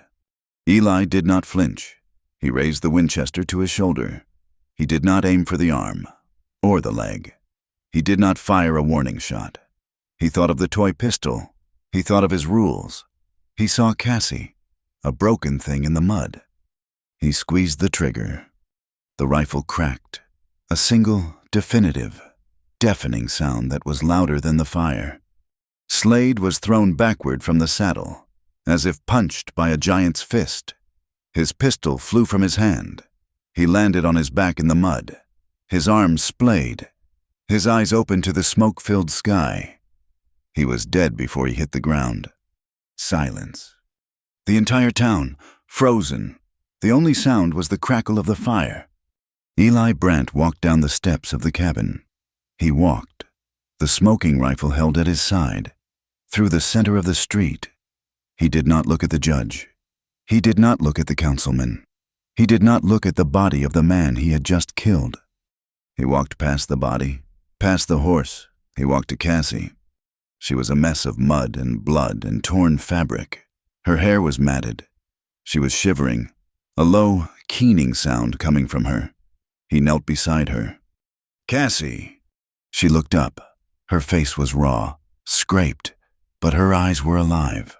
They were full of terror and pain and a raw, unbelievable pride. He pulled his knife, the one she had seen him use on the rabbits. He cut the rope on her wrists. He cut the rope around her waist. It's over, he said. She tried to stand. She was a survivor. She would not be carried. She would not be weak. She put her hands in the mud and tried to push herself up. Her legs gave out. She collapsed. He caught her. He dropped the rifle. He put one arm under her knees, the other around her back, and he lifted her. He lifted her, covered in mud and filth, and he held her against his chest. He turned. He looked at the town. He looked at Judge Thorne, whose face was white with shock and rage. Eli started walking, carrying her back to their home. He walked past the dead man. He walked past the judge. He walked past the whispers. He carried her through the mud, and he did not care. He had made his choice. He kicked open the door to the cabin. He carried her inside and kicked the door shut. He slid the bolt. He did not light a lamp. The light from the burning barn was enough, casting a hellish, flickering red glow through the small window. He laid her on the bed. His hands were shaking. He went to the basin and poured water, his water, and found his last clean rag. He came back to her. I'm sorry, he whispered, his voice cracking. I'm so sorry. I was too late. You came, she whispered, her throat raw. He began to clean her face, his touch so gentle it was an agony. He cleaned the mud from her hair. He cleaned the blood from her split lip, the same lip he had kissed. He saw the new bruises forming, the rope burns on her wrists, red and raw, just like the ones from the bandits. He was shaking with a rage so profound he could barely see. This was his fault, his pride, his "we don't run." When she was clean, or as clean as he could make her, she was shivering violently. He pulled the blankets over her, but she just shook. He looked at her, at this woman who had been beaten and bought and dragged, and who had still looked at him with fire in her eyes. He had killed a man for her, a man wearing a badge. He was a murderer. They were, both of them, truly lost now. He took off his coat, his gun belt. He was still wearing his muddy, blood-stained shirt. He lay down on the bed beside her, on top of the covers, and pulled her to him, trying to give her his warmth. She turned in his arms. She didn't cry, she kissed him. It was not a gentle kiss. It was raw and desperate, and it tasted of mud and blood and gunpowder. It was a kiss that said, "We are alive." It was a kiss that said, "They have not won." He kissed her back, all his rage, his guilt, his protective fury pouring into it. This was not the slow, tender exploration from before. This was a claim. This was an anchor. They made love as the blacksmith's barn burned, as a dead man lay in the street, as a town whispered and a judge plotted. It was raw and desperate and bruised. It was the only thing that made sense. After, they lay in the red, flickering light, their limbs entangled, their bodies slick with sweat, their bruises fresh. He held her, his heart hammering against her back. He put his lips to her ear, his voice a rough whisper, a vow spoken in the heart of the fire. "He's dead. I killed him for you. I don't care about the judge. I don't care about the town. I don't care about anything." He pulled her tighter, his arm a steel bar across her stomach, holding her as if she might be stolen from him again. "I choose you, Cassie," he whispered. "Do you hear me? Even if it means losing everything, even if it means this, I choose you." The dawn after the killing was not a sunrise. It was an exposure. The body of the man named Slade was removed from the mud before the church bells rang, taken by the town's silent undertaker. But his death and the fire, and the sight of Eli Brandt carrying a half-dead Cassie Moraine, had left a stain on the town that would not wash away. Judge Alistair Thorne did not leave. He remained, a black spider in the web of Mrs. Gable's boarding house, his one remaining deputy a nervous shadow at his side. He had declared Eli Brandt a murderer, an outlaw, and had posted a notice, written in his own clean, cruel hand, on the door of the jailhouse, $500 for the arrest of the former sheriff, the same price Eli had paid for Cassie. In the cabin, they were pariahs, prisoners in their own home. Eli's head throbbed from the pistol whipping, his ribs a sharp agony with every breath. He spent his hours tending to Cassie. Her body was a map of new, dark bruises, her wrists raw and bleeding where Slade's rope had cinched tight. She did not cry. She sat by the fire, her eyes on the flames, her silence more terrible than any scream. He would clean her wounds, and she would flinch, but she would not pull away. He had chosen her, and in doing so, he had doomed them both. "You said we don't run," she said on the second morning, her voice a raw croak. She was watching him check the action on his Winchester. "What do we do? Eli, die here?" "We wait," he said, his voice tight. "We see what the town does." The town, it seemed, would do nothing. It was paralyzed. It was terrified of the judge, and it was terrified of the man their sheriff had become. Phineas, the blacksmith, his barn a pile of smoking, skeletal remains, had come by. He'd left a sack of flour and a slab of bacon on the porch, knocked once, and walked away. A silent act of loyalty that was as loud as a gunshot. On the third day, the new terror arrived. A young boy, a trapper's son from the high mesas, rode into town on a lathered pony. He found Phineas at the saloon, drinking in the middle of the day. The boy was babbling. He'd seen them. Harlan's gang. The Desert Bandits. They were 10, maybe 12 strong, and they were riding for Segundo. "They was laughin'," the boy said, his eyes wide. "They heard the sheriff ain't the sheriff no more. They heard he's an outlaw, They said they was coming to collect the bounty on him and to get their woman back. The news spread through the town like the fire had, from house to house, whisper to whisper.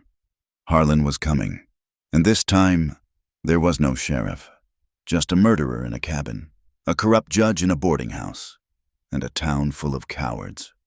Eli heard the news from Phineas, who kicked open the cabin door without knocking, his face grim. "They're coming! Eli! Harlan's whole crew! They'll be here by nightfall!" Cassie, who was stirring a thin stew, dropped the spoon. It clattered on the stone floor. She looked at Eli. This was it, the end. "Go," Eli said to her, his voice urgent. "Take my horse, Boulder. He's in the stable. Ride east. Don't stop. I'll hold them off." "No," Cassie said. She picked up the spoon. "Cassie, damn it. This isn't a discussion. He's coming for you." "He's coming for both of us," she said, her voice flat.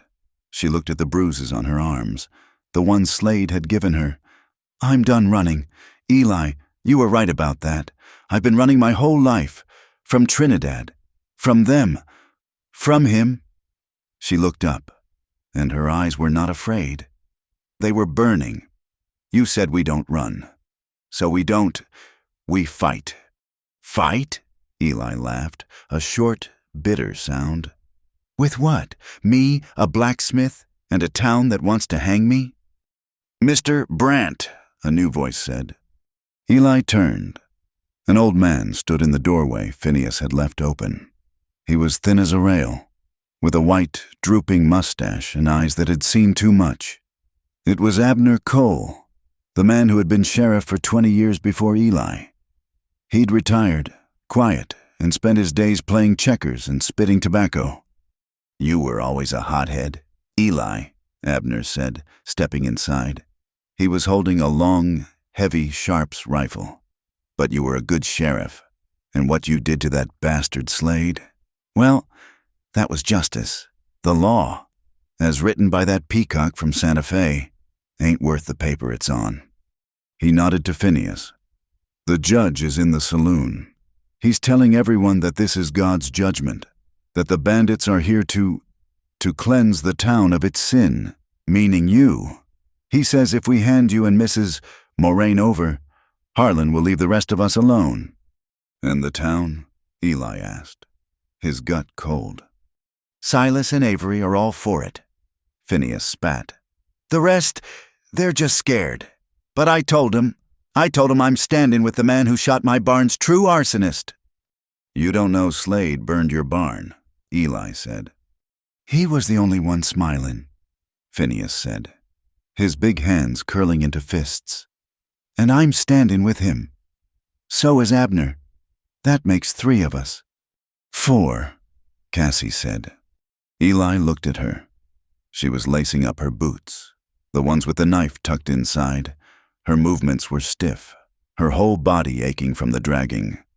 "Cassie, you can't," Eli said, his voice soft. You're hurt." She stood up. She winced, her hand going to her ribs. "I don't break easy. Sheriff, remember?" She walked to the rifle rack. She took down his second Winchester, the one she knew how to use. She checked the action, her movements as sure and practiced as they had been on the rabbits. "They're coming for what's theirs. I'm not property. Eli, I'm not then, and I'm not now." She looked at him. "I will not hide while you die for me." Eli looked at her, at this impossible, broken, and unbending woman. He nodded. "All right, 4 it is." "Make it 5, a voice said. Young Timothy, the stable boy, was at the door, holding a double-barreled shotgun, his face pale but determined. They're my friends." The plan was simple, because it had to be. They could not hold the town. They could not fight 12 men in the open. They had to make a fortress. "The general store," Abner said, his mind sharp.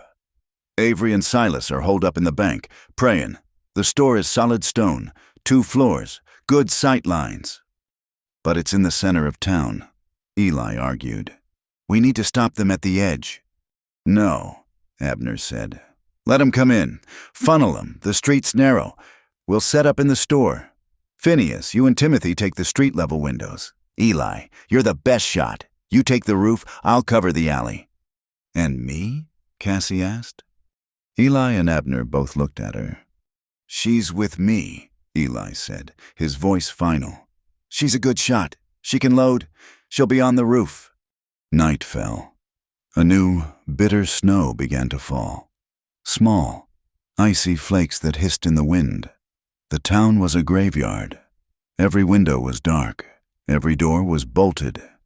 The only light came from the saloon, where Judge Thorne and his last deputy were drinking, and from the torches that Phineas and Eli had lit at the entrance to town.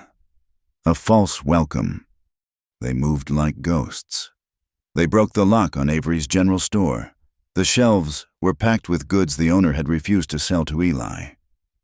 "Help yourself," Phineas grunted, grabbing a box of shotgun shells. Eli and Cassie climbed the narrow stairs to the second floor, then up a rickety ladder to the flat roof. The air was cold, the wind sharp. It bit at Cassie's bruised face. The snow was beginning to stick. "Here," Eli said, pulling a heavy wool blanket from a stack. He wrapped it around her. "Stay behind this parapet. Just load for me." "I can shoot," she said, her teeth chattering. "I know, but I need you to load. I need you to be safe." She didn't argue. She just nodded, her eyes fixed on the dark, torch-lit street. They waited. The silence stretched. The only sound was the wind, the snow, and the distant, drunken laughter from the saloon. Then they heard it, the jingle of harness, the low, confident murmur of men on horseback. They came, 12 of them, riding slowly into the light of the torches. Harlan was at the front, his scar visible even from the roof. He looked amused. He reined in his horse, his men fanning out behind him. "Segundo!" He boomed, his voice echoing off the false fronts. "We're here for a party. We hear you've got a murderer for a sheriff, and a reward for his head, and you've got something of mine." He looked around.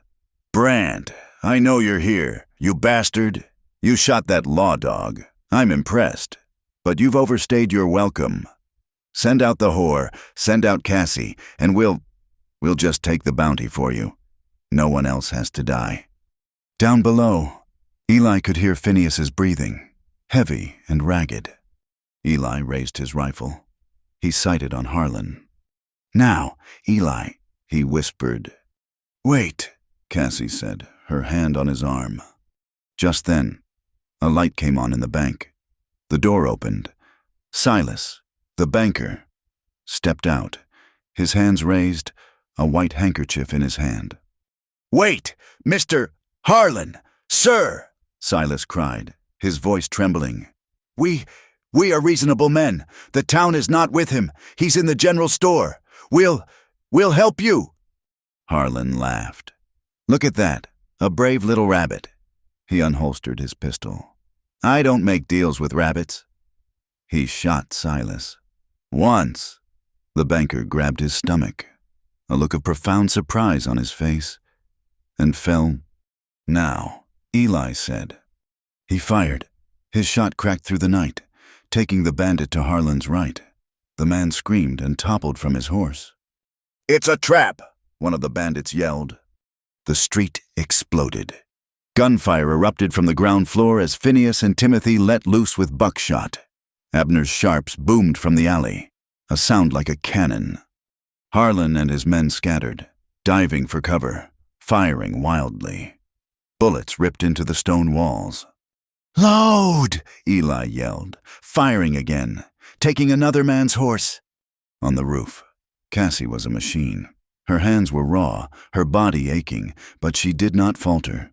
As soon as Eli fired, she was there, handing him the second, loaded rifle. He would fire, drop it, and she would hand him the first. Now reloaded. They were a rhythm. Fire, eject, load, hand over. But the bandits were smart. They were finding cover. 2 of them were trying to flank the building, running for the alley. "Abner!" Eli roared, firing at them, but they were too fast. He heard the boom of the sharps, then a yell, then a volley of pistol shots, then silence from the alley. Eli, no, Cassie whispered, her face pale. "He's hit!" one of the bandits shouted. "Phineas, in the arm!" "We're pinned!" Timothy yelled from below. Harlan was laughing again. "You're done, Brandt. We're coming in." 3 men, including Harlan, were making a rush for the front door. Phineas's shotgun boomed, but they were too many. Eli, Cassie said, her voice sharp. "I see him," he said, trying to get a clear shot, but they were too close to the building. no, look. She was pointing, not at the front door, at the roof across the street. The saloon. One of the bandits, a big man, had a long rifle. He'd circled around. He was on the saloon roof, and he had a perfect, clear shot down at Phineas and Timothy through the front window. He was sighting, taking his time. "I can't get him," Eli said, his angle all wrong. "He's... Cassie, get down!" The bandit fired, but not at Eli. He fired at the window below. They heard glass shatter and Phineas roar in pain. He's reloading, Cassie said. She was not asking. She was stating a fact. She picked up the rifle Eli had just dropped. Cassie, no, the range is too far. The wind... I worked in a saloon, Eli, she said, her voice hard as iron. I know how to read men's eyes, and I know how to shoot a man who thinks he's safe. She rested the rifle on the stone parapet. Her hands were not trembling. She was not the woman who had been dragged. She was not the woman who had been bought. She was the woman who had shot a man in Trinidad. She took a breath. The snow was falling. The torchlight was dancing. The man across the street was sliding a new cartridge into his rifle. Cassie fired. The shot was clean. It cut through the wind. Across the street, the man on the saloon roof stood up, as if surprised, clutched his chest, and then pitched forward, tumbling off the roof to land with a sickening crash on the boardwalk below. Silence. The entire street went silent. Harlan, who had been about to break down the door, stopped. His men stopped. In the street, from the windows, the hidden places, the townspeople who had been cowering in their homes had seen it. They had seen the fallen woman, the harlot, standing on the rooftop in the snow, a smoking rifle in her hand, having just saved the blacksmith's life. It was not words. It was not a plea. It was blood, and it was their respect. And in that moment of silence, something else happened. The saloon door flew open. Judge Alistair Thorne, his face white as the snow, ran out. He was carrying his bags. His last deputy was right behind him. They ran to the carriage, climbed in, and the driver whipped the horses. The judge, the man of law, was fleeing the town, using the chaos as his cover. Harlan saw it. He saw the judge run. He saw his man fall from the roof. He saw the doors of the town opening, men, ranchers, finally shamed into grabbing their own rifles. This was not an easy town. This was not a quick bounty. This was a war. "Pull back!" Harlan roared. "Pull back!" His remaining men, 6 of them, fired a last, desperate volley and ran for their horses. Grabbing their wounded, they fled, galloping out of town, leaving their dead in the snow. Eli stood, the rifle in his hand. He watched them go. He looked over at Cassie. She was still standing, the rifle clutched in her hand. She was shaking now, the adrenaline fading. "You did it," he said, his voice full of a raw, stunned awe. "Cassie, you saved us." The town was cheering. Below, Phineas, his arm bleeding, was being helped by Timothy. They were looking up at Cassie, their faces full of gratitude. Eli turned to her. He put his hand on her shoulder. "It's over." He took a step, and the world tilted. He looked down.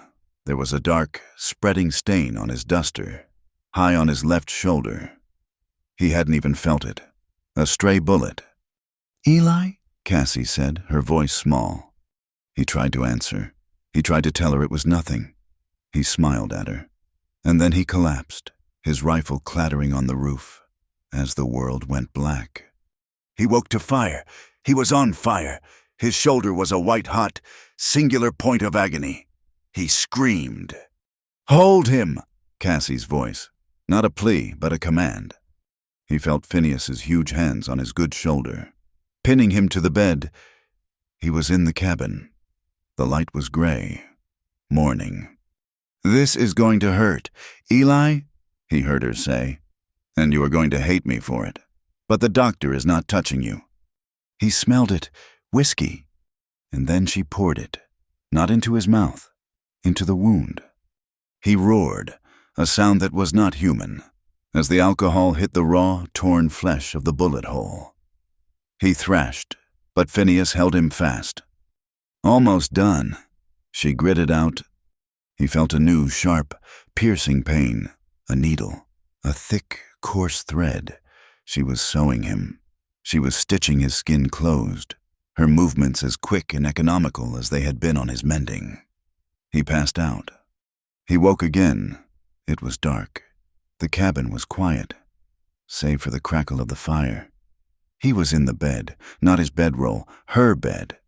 His shoulder was a dull, heavy, throbbing mountain of pain, but the fire was gone. He was slick with sweat, but the sheets under him were clean. He turned his head. She was in the chair by the hearth, asleep. Her head was slumped, her face still smudged with soot and dried blood.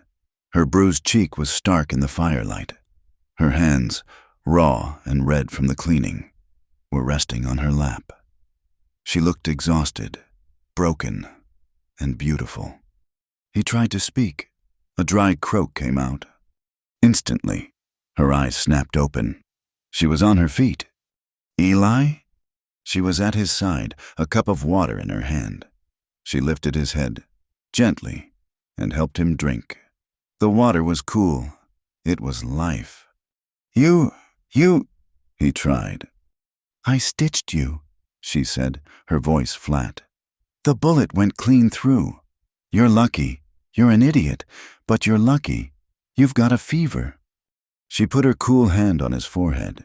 Her touch was rough from work, but it was the gentlest thing he had ever felt. He drifted. For a day or two, he was lost. He was in the snow. He was in the fire. He was killing Slade. He was killing Miguel. He was falling. And she was always there. A cool hand, a sip of water, a quiet, stubborn presence. He woke on what felt like the third day. The fever had broken. He felt weak, washed out, but his head was clear. She was asleep in the chair again. He watched her. He watched the rise and fall of her chest. The woman who had been bought. The woman who had been dragged. The woman who had stood on a rooftop and saved a town that despised her. He must have made a sound. She woke. She looked at him, her eyes clear. "Your fever's gone," she said. "Cassie," he whispered. "Rest," she said. "I'll make broth." He grabbed her wrist, the one that was scarred. She stopped. He was weak, but he held on. He looked at her. He saw his whole, broken, saved world. He was delirious, but not from fever. From this, from her. He smiled, a weak, cracked smile. "My wife," he whispered, his voice a dry rasp. She froze. Her eyes searched his. He wasn't delirious. Not really. He was seeing. She didn't speak. She didn't cry. All the hardness, all the fight, seemed to melt out of her, leaving just the woman. She leaned down, her face close to his, her hair brushing his cheek. She kissed his lips. It was not a kiss of passion or desperation. It was a kiss of acceptance, a seal. She pulled back, her lips brushing his. "Only," she murmured, her voice a low, rough promise. "If I get to buy you next time." Spring did not arrive in the high country. It had to fight for every inch. It came slowly. A grinding, muddy battle against the deep, stubborn snows of 1883. The ice on the Animas River cracked and heaved, and the streets of Segundo became a swamp of slush and mud. But it was a thaw. It was a promise. Eli Brandt felt the thaw in his left shoulder. The bullet wound, stitched closed by Cassie's steady, ungentle hand, had healed. But it had healed badly. It was a knot of scarred, angry tissue. On cold mornings, it ached with a pain so deep it felt like a memory. It was his reminder. He was no longer a lawman. He was just a man, with a bad shoulder, a cabin, and a woman who had, against all odds, decided to stay. He was no longer Sheriff Brandt. The town, finding itself without a judge, a sheriff, or a single bandit, had been forced to look at itself. They had quietly, gratefully, rehired old Abner Cole, who agreed to wear the badge only if Phineas, the blacksmith, and 2 other ranchers would serve as his deputies. The town, humbled, agreed. Eli Brandt, the killer of Slade, the man who had resigned, was now just Eli. But he was not an outcast. Not entirely. The respect he had commanded as a sheriff had been rooted in fear and his rigid rules. The respect he now earned was quieter. And it was rooted in something else entirely. It was rooted in the sight of him, his arm in a sling for that first month, helping Phineas clear the wreckage of the burned-out barn. Phineas had refused to let him pay for the damage, had refused to hear his apologies. "You didn't burn it, Eli," the blacksmith had said, his voice gruff as he sorted through charred timbers. "And the woman who lives in your house is the reason my wife ain't a widow. So pick up that hammer, if you can hold it, and make yourself useful." So Eli had worked. He was a carpenter by nature, his hands precise, his mind clear when working with wood. He and Phineas, with help from Abner and young Timothy, rebuilt the barn. They worked from sunup to sundown, and the sound of their hammers was a new kind of law, a rhythm of rebuilding, not of retribution. When the barn was finished, the work kept coming. Mrs. Gable's own porch, rotten from the thaw, needed new supports. She had not asked Eli. She had asked Phineas, who had turned to Eli and said, 100 board feet of pine and 2 days' work. We'll split the profit." Eli had stood on Mrs. Gable's porch, the woman who despised him, and he had fixed her sagging roof line. She had not spoken to him. She'd just left a fresh-baked apple pie and a single silver dollar on the rail. He'd taken the pie back to the cabin. He'd left the dollar. He started raising horses. He still had Boulder, his steady gray, but he bought a mare, a tough, scrappy Mustang. And then another. He had a way with them. He was patient. He understood them. He understood what it was to be wary, to be flighty, to carry the memory of a hard hand. He was gentle, his voice low, and the colts he began to raise were known for being steady. People began to call him the horse whisperer. He was just a man who knew how to listen. Cassie, too, was building a new life. While Eli worked with wood and horseflesh, she worked with earth. The morning after Eli's fever broke, she had walked to Avery's store. She had laid 3 coins on the counter. "A shovel," she'd said, "a hoe, and every seed you have." Avery, his face still a mask of disapproval, had sold them to her. Behind the cabin, in the small, rocky patch of land that got the morning sun, she began to dig.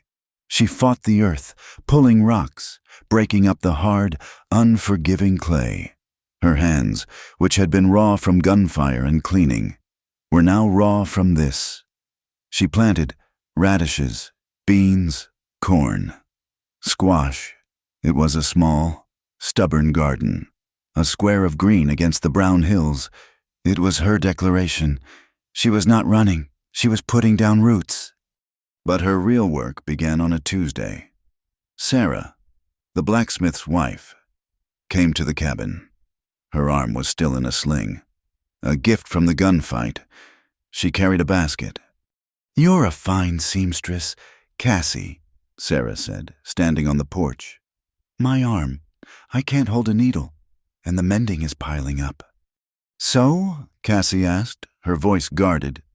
So I was thinking of a sewing circle, not like the one at the church, not pious. Sarah looked at her, her kind eyes full of a plain, simple truth. A circle for women who have work to do, women who know what it is to be tired. Cassie looked at this woman. She had been good to her. She nodded. Once. Tuesday, my cabin. The first meeting. There were only 3, Cassie, Sarah, and young Mary, a girl from the East whose husband had died in a rock slide at the silver mine, leaving her with a baby and a reputation as bad luck. They sat by the hearth. They sewed. They did not talk of God. They talked of the price of flour. They talked of Mary's baby, who was colicky. Cassie, who knew herbs, suggested catnip tea.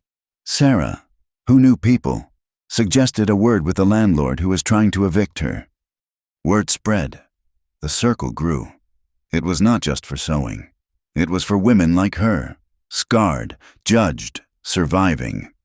The spinster school teacher, Miss Eliza, who was rumored to drink sherry alone in her room, came. She was lonely.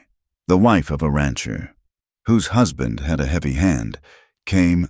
She had a bruise on her cheek she tried to hide with powder. Cassie saw it. She said nothing. She just handed the woman a hot cup of coffee and a needle. They were a silent, sturdy sisterhood. They mended shirts, and they mended each other. Cassie was their unspoken center. She was not kind, not in the soft, easy way of town women. She was solid. She had been through the fire and had not burned. She had been dragged, and she had stood up. She had stood on a roof, and she had not missed. These women, who lived in a world of hard men and harder rules, did not need pity. They needed a spine. Cassie had one to spare. The town softened. Not all of it, never all of it. Mr. Avery still counted Eli's change with a look of distaste. Mrs. Gable still crossed the street to avoid walking on the same boardwalk as Cassie, the scandal of their life together. Unmarried, in the small cabin, was a constant low-grade fever in the town. But most changed. When Eli rode into town, men nodded. Brant. It was a name, not a title, but it was spoken with a new, earned respect. When Cassie walked to the store, men tipped their hats. Mrs. Brant. She never corrected them. Mrs. Moraine was a ghost, a name from a life of running. Mrs. Brant was a lie, but it was a lie they had all, as a town, agreed to tell. It was a name earned with gunpowder and loyalty. They were no longer the sheriff and the saloon girl. They were Eli and Cassie. They were the couple who had stayed, who had fought, who were rebuilding. They were simply a part of the town. The summer was hot and dry. The corn in Cassie's garden was waist-high. Eli's first colt was running steady. One afternoon in late August, the stagecoach from Santa Fe, the one that Judge Thorne had fled on, pulled into town. It was coated in a thick, alkali dust. It stopped in front of the jailhouse, as it always did, to drop the mail. Eli was in town, talking to Phineas about a new set of horseshoes. He watched, idle, as the passengers disembarked, a banker, a woman in a fancy hat, and a child, a small girl, no more than 6 or 7 years old. She was alone. She wore a faded homespun dress, and she carried a small, battered carpet bag. She stood on the boardwalk, looking lost and terrified, clutching the bag to her chest. The stagecoach driver, a new man, gruffly pointed her toward Abner. "She's paid through to here," he said. "That's all I know. Got a note pinned to her dress." Abner bent down, his old knees cracking. "Well, now, little miss, who might you be?" The girl just stared, her eyes impossibly big in her dusty, tear-streaked face. Eli felt a cold dread. He walked over. Abner, what's wrong? Just a lost lamb. Eli, Abner said. He gently touched the note. Says here her name is Annabelle, and she's here for Cassie Moraine. Eli's blood went cold. He looked at the girl. She had dark, matted hair. She was all angles and fear, and her eyes. Dear God, they were Cassie's eyes. I'll take her, Eli said, his voice thick. Eli, you sure? Abner asked, his own eyes full of a sudden, deep pity. I'll take her. He knelt. He was a big man, and the girl flinched. He stopped. Annabelle, he said, his voice as gentle as it was with the Colts. My name is Eli. I'm a friend of Cassie's. I'll take you to her. The girl just stared. She didn't speak.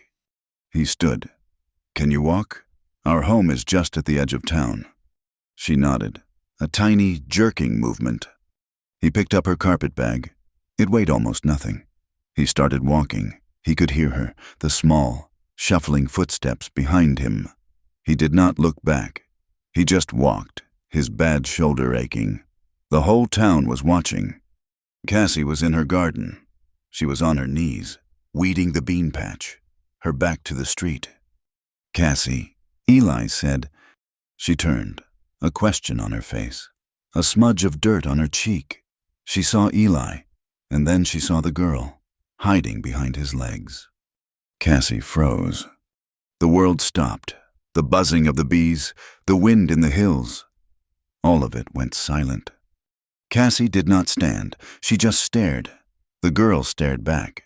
It was like looking at a reflection, tiny and terrified, across a great dark ocean of time. She has your eyes, Cassie whispered. It was not a question. It was a statement of a miracle. The girl took one hesitant step, then another. Cassie held out a hand, her fingers caked in dark, rich earth. The girl, Annabelle, ran. She ran the last few feet and threw herself into Cassie's arms, burying her face in Cassie's neck. Cassie did not speak. She did not weep. She just closed her eyes, a single, shuddering breath escaping her, and held on. She wrapped her arms around this impossible, solid, real child, and she held her as if she were the only anchor in the world. Eli stood there, a witness to a reunion he could not possibly understand. He watched as Cassie, his Cassie, the saloon girl, the survivor, the warrior, became a mother. She was Cassie's daughter. The story came out, not in a rush, but in small, painful pieces. Late at night, after the girl was asleep, she had been born in Trinidad, when Cassie had shot stone and run. She couldn't take a child. She was a hunted woman. She'd left her, a 2-year-old, with a distant cousin in Kansas, sending every dollar she ever made. First from the saloon, then from her marriage to Moraine. I was going to get her back, Cassie whispered to Eli, her face pale in the firelight. My husband, he knew he was a good man. He was saving to bring her here. And then he died. And then the bandits came. The cousin, Eli asked.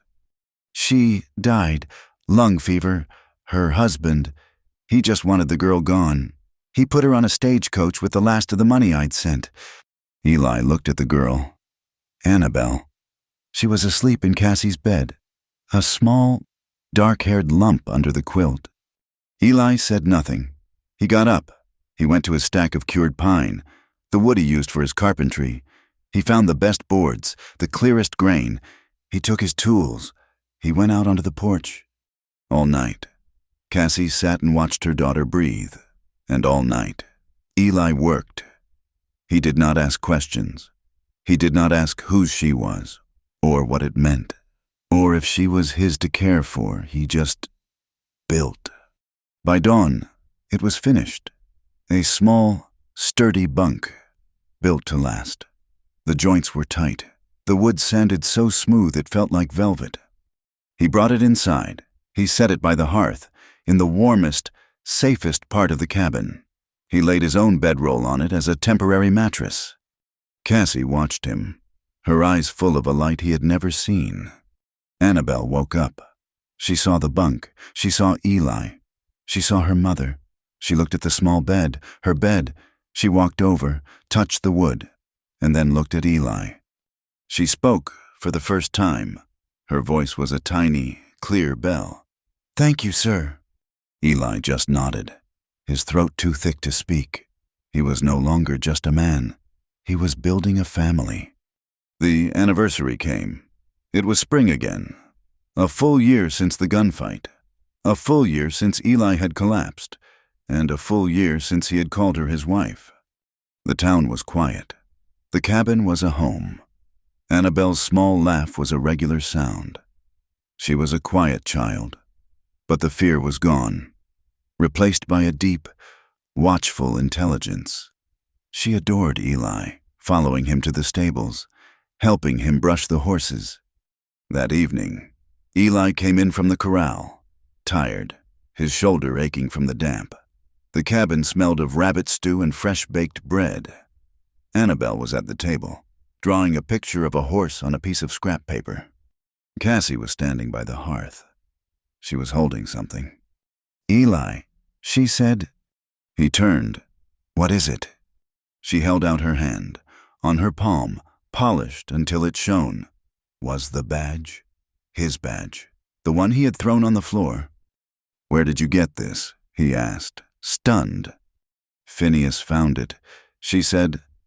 "After the judge ran, he was sweeping up. He gave it to me. He said it was mine, to do with as I pleased." Eli looked at the star. It was just a piece of tin. It was a symbol of a life that was not his, of rules that had failed, of a man he no longer wanted to be. "I don't need it," he said, his voice gentle. He took her hand, not the one with the badge, and held it. "I don't need it, Cassie." "No," she said, her voice low. "You don't." She closed his fingers over it, forcing him to take it. "But maybe someday," she said, her eyes meeting his, full of a fierce, proud love. "Someone will." He looked at the badge, cold in his hand. He understood. It was not for him. It was for Annabelle. It was for the future. It was a reminder that good men, true men, still existed. He nodded. He slipped it into his pocket. He put his arm around her waist, pulling her close. His bad shoulder ached. Her hip, the one that had been bruised, pressed against him. They were two broken people, scarred and mended. Annabelle ran over, hugging both their legs. "Supper's ready." Eli laughed, a real, full sound. He picked the girl up, his good arm strong, and settled her on his hip. He kept his other arm around Cassie. The three of them stood there, a strange, cobbled-together family. They looked out the open door. The sun was setting over the Colorado hills, painting the sky in shades of bruised purple and fiery, hopeful orange. They were not perfect. They were not proper. But they were alive. They had found a reason to keep living and to keep loving. Thank you so much for listening to this story. We would love to hear where in the world you are listening from. So please drop a comment. If you enjoyed this, please consider subscribing to From Wild West. We'd be grateful to hear your thoughts on the story. In English, in the comments below.